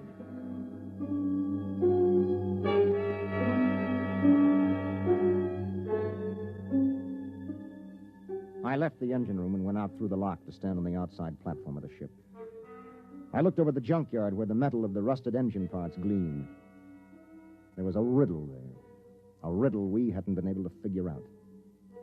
Why had an alien spaceship landed here, ripped out its engines, and then put together a simple, less efficient engine and taken off again?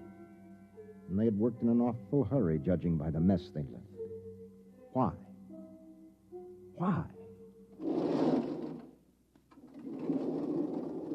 Mind if I join you, Ira? No, help yourself, Doc. How's Klein? We've made him some toys. He's playing with them. I've assigned Mac to see that he doesn't hurt himself. Doc. Yes? Have you got any ideas on what's happening to us? Well, man experiences incidents, gathers knowledge, knows emotions. Then, as he grows older, he begins to forget those experiences, forget that knowledge. That's what life is, a long series of forgettings. Here on 9, in some impossible way, the forgetting is speeded up. It happens overnight. Oh, there's more to it than that. Well, I'm going back to my cabin and try to get some rest.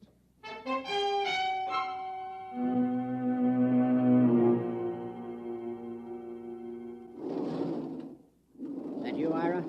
That's me, Batters. What gives? We're in a jam. There's been planets I wouldn't mind being marooned on, you know, but this ain't one of them. There's something here, Ira. I can feel it. Yes, I can feel it myself. Maybe we should have looked around more. Klein looked around. Klein was the one found that tower.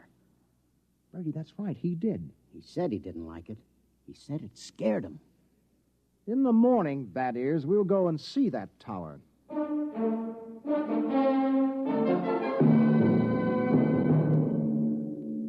In the morning, I took Doc and McIver and Brady with me, and we walked across the valley to the stone tower. It wasn't much of a tower, maybe 8 or 9 feet high, made of rocks piled one on top of the other.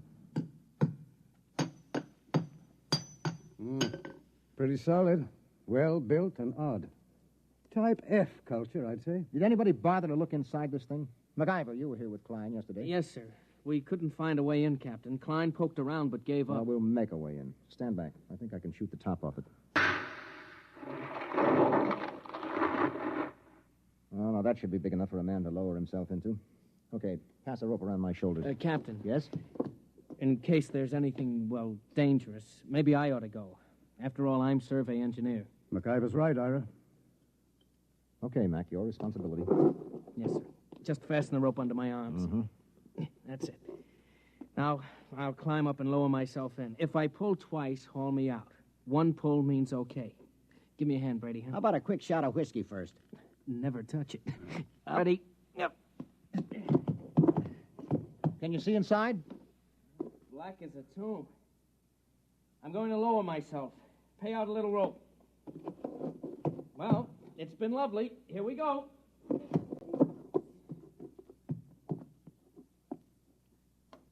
One tug. He's on the ground inside. Yeah, I wonder what he's found. I still don't like it. Oh, Brady, there's probably not a thing in there except a few... There's 2 tugs. 3. Come on, haul them out. Heave. Brady, help him through the top. Right. Easy now, Mac. What the heck is in there, anyway? Mac? Mac?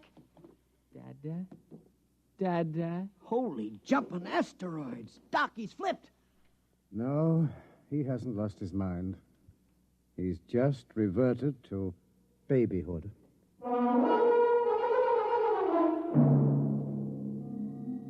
We stood there at the foot of the tower, stunned. McIver sat on the ground, happy as a clam, playing with his fingers and talking happy little nonsense syllables. Doc, take a look at him. Make sure that he's okay physically. Check. If it's fright, his pulse will be way up. Mac, let me have your hand. That's a good fellow. Now. Good heavens. What is it? I've forgotten what the normal pulse rate is. Pulse. Pulse? Doc, let's get out of here. Brady, pick up McIver and bring him back to the ship. Come on, let's get away from this tower.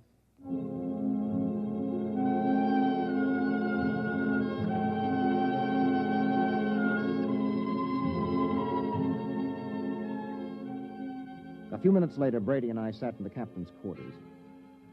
He didn't do much talking, just sat and tipped his bottle to his lips ever so often. Well, at least we know in a general way what we're up against. Do we? We know there's been knowledge lost, important information forgotten. Check. Now, that memory, that lost skill, that knowledge went somewhere. Maybe there's something in that tower that takes it away. And I have a silly feeling we might even get it back. Have a drink. Bad Ears, get a couple of men, volunteers. Now? Now. What for? We're going to find out what's inside that tower.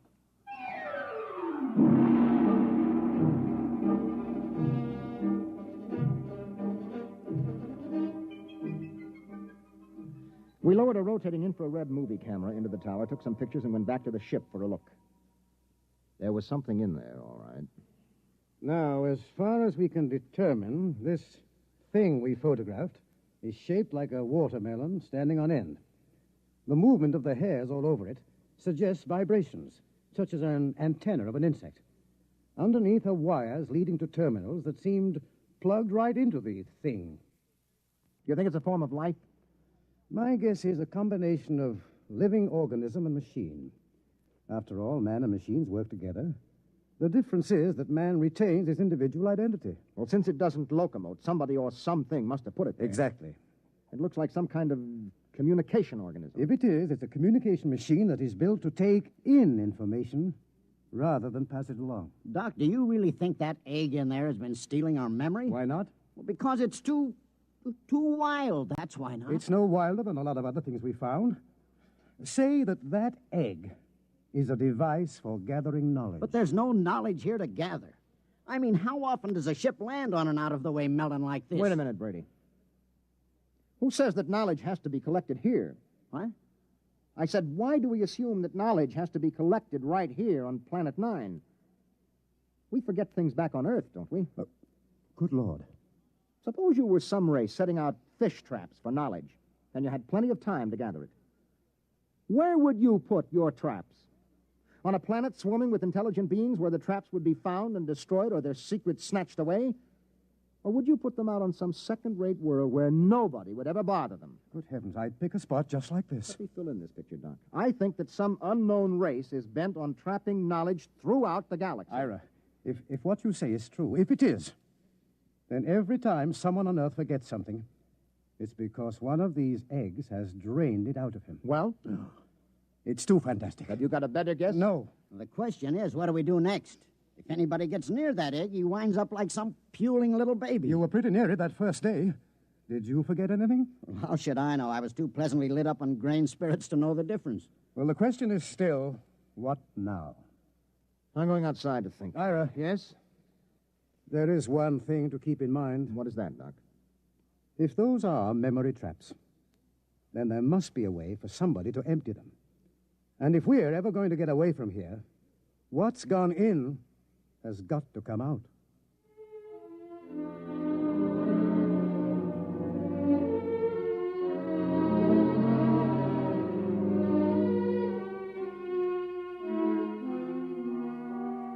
I stood out on the platform of the ship and tried to make some sort of pattern of it.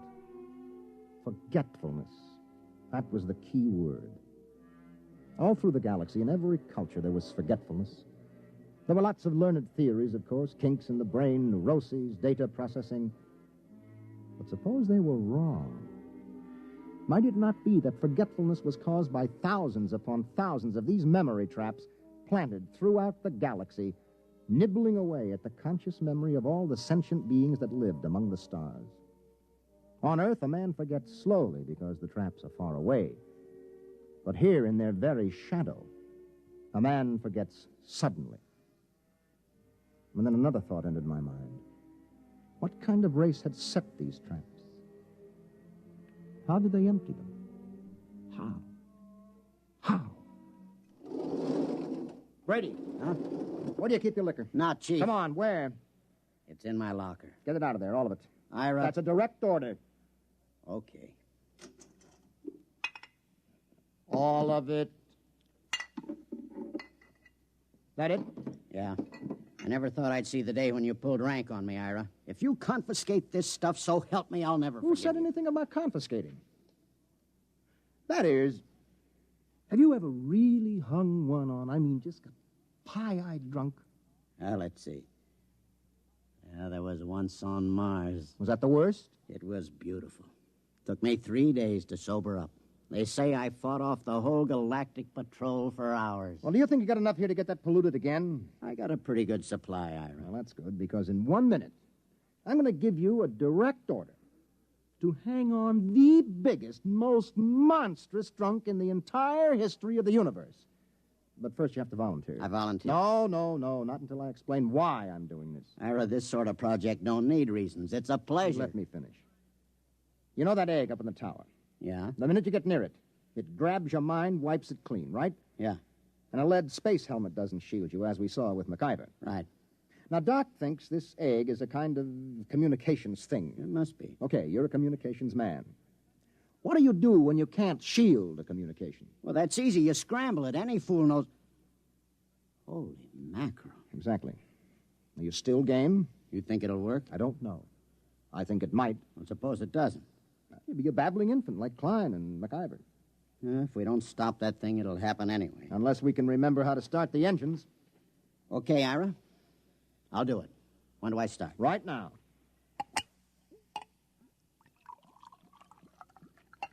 Well, Ira, here's mud in your ever-loving intergalactic eyeballs. You know something? I'm beginning to like this mission already.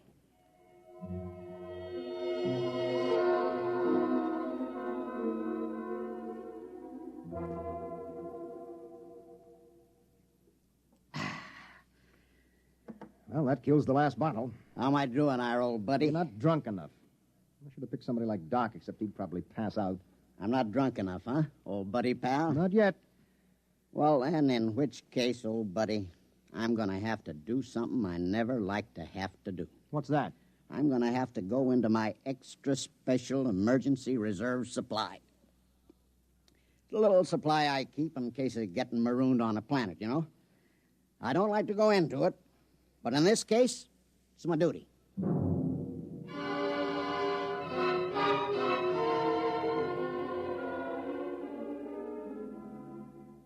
I'm a rambling wreck from Georgia Tech and a heck of an engineer. A rambling wreck from Georgia Tech and a heck of an engineer.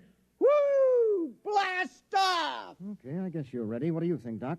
Most amazing thing I've ever seen. Is he drunk enough? What I want to know is what's keeping him conscious. Okay, Bad Ears, on your feet. Help him up, Doc. Right. Rambling wreck from Georgia Tech. Let's go, Bad Ears. Right. Rambling wreck from Georgia Tech.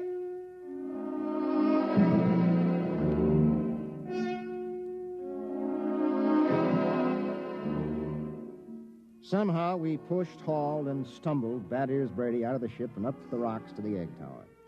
We erected a tripod over the hole with a block and tackle, passed a rope around Brady's chest, and hauled him over the entrance to the tower. There he swung like some overstuffed pig, singing raucously under the eerie moonlight. Rambling wreck from Georgia Tech. Well, what do you say, Ira? We got the earphones on him so they can't slip off. They're on. Well, I guess we're ready to lower him. Ira. Yep. You sure? It's a man's life. I'm not sure, Doc. But as commander of this expedition, I sometimes have to risk the lives of my men. Okay, Ira. Lower away before I start to get sober. Lower away. Blast off. Fire one. Fire two. Bon voyage, Ira. Good luck, Brady. Good luck. He's at the bottom, Ira. Yeah. Bad Ears, can you hear me? Get your hands out of my hair. Something's got his hands in my hair, Ira. Oh, the thing must be picking at his brain. Brady, listen to me. Do you see the egg? See, there's my buddy, Ira. My little old egghead buddy. You and me's buddy's egghead, right? Have a drink. Oh, good Lord, he's got a bottle with him. He's pouring it on the egg. Brady, listen to me. The wires. Wires? The lead wires you took in with you. Yeah. Pull out the studs on the egg and hook your wires to it. You got that? Just a minute. Me and Egg here's got to have a drink. Oh, good heavens. It's no use, Ira. He's too drunk to know what he's doing. I'll try again. Brady, listen. Your friend, the egg, can't hear you, see? He can't have a drink until you hook your wires into him. You got that? Sure. That's an awful thing. That's dreadful. Okay. What's he doing? Doc, you getting any impulses? Not a thing. Maybe we better haul him out. If he starts to sober up... Maybe we'd better. Okay, 1, 2... Wait a minute, wait. What? I'm getting something, Ira. What? This is fantastic. Oh, I'm getting something. All right, haul him out, quick. Come on. Rambling wreck from Georgia Tech. Rambling... Brady, you're all right. Doc, help me. Take a look at him. Is he okay? Yes, he's okay. Just passed out. Let's get him back to the ship. Right. You know what, Ira? What? Tomorrow about 9 a.m., we're going to be in on the most colossal hangover in the history of mornings after.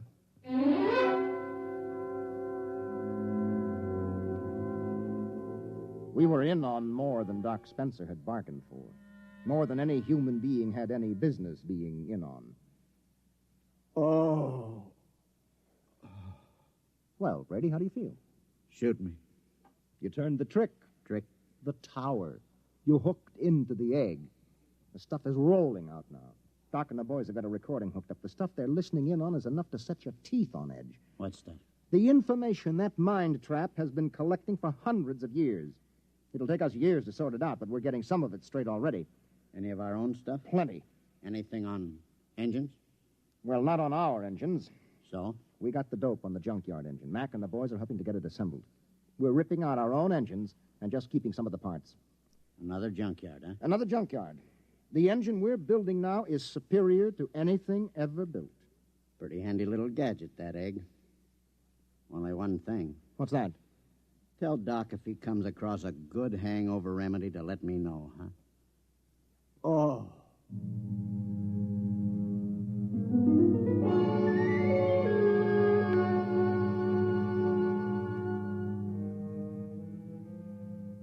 It took us about 6 days to assemble new engines using some of our parts and some of the advanced designs from the junkyard. During most of that time, Doc Spencer sat down at the tower with a set of headphones monitoring the information from the egg. He was like a man possessed. I didn't think anything unnatural was happening until the night of the 6th day. Well, that does it. The boys have got the engines ready for blast-off. There's a full moon, too. We should be able to lift her by tomorrow morning, huh? We're blasting off in exactly 1 minute, that is. What? In exactly 1 minute. But Ira, Doc, and some of the techno boys are down monitoring that egg. I know it. Well, it'll take them 20 minutes to get back into the ship with all that equipment. They're not getting back. Huh? I said they're not getting back. Ira, are you nuts? Come here, that is. I want you to take a look through this field scope. You can get a good close-up of Doc and the boys who have been monitoring that egg. Now, wait till I get it focused. You got 'em? Yeah. Take a close-up. Mother in heaven. You see why we have to leave them here? Those faces, they're like some kind of beast. What is it, Ira? What's happened to them? The same thing that must have happened to the crew of the last ship that touched here. The same thing that made them blast out of here in such a tearing hurry. What?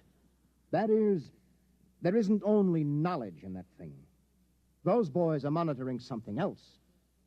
Something else. Personality, that is. They're not human anymore. They're turning alien.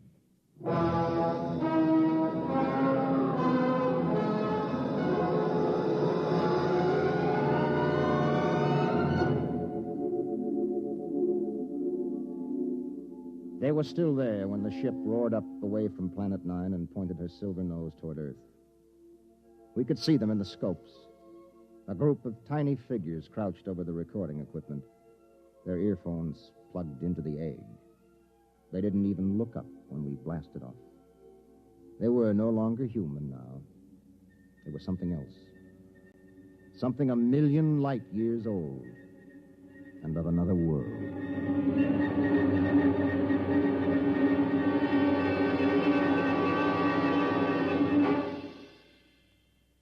You have just heard X-1, presented by the National Broadcasting Company in cooperation with Galaxy Science Fiction Magazine. Your announcer, Fred Collins.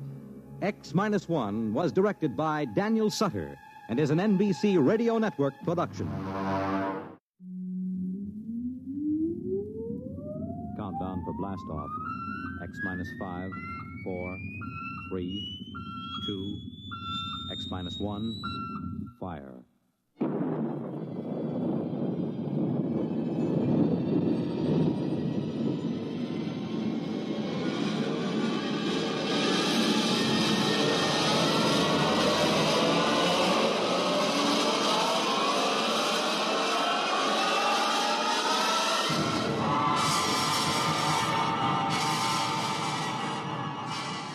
From the far horizons of the unknown come transcribed tales of new dimensions in time and space.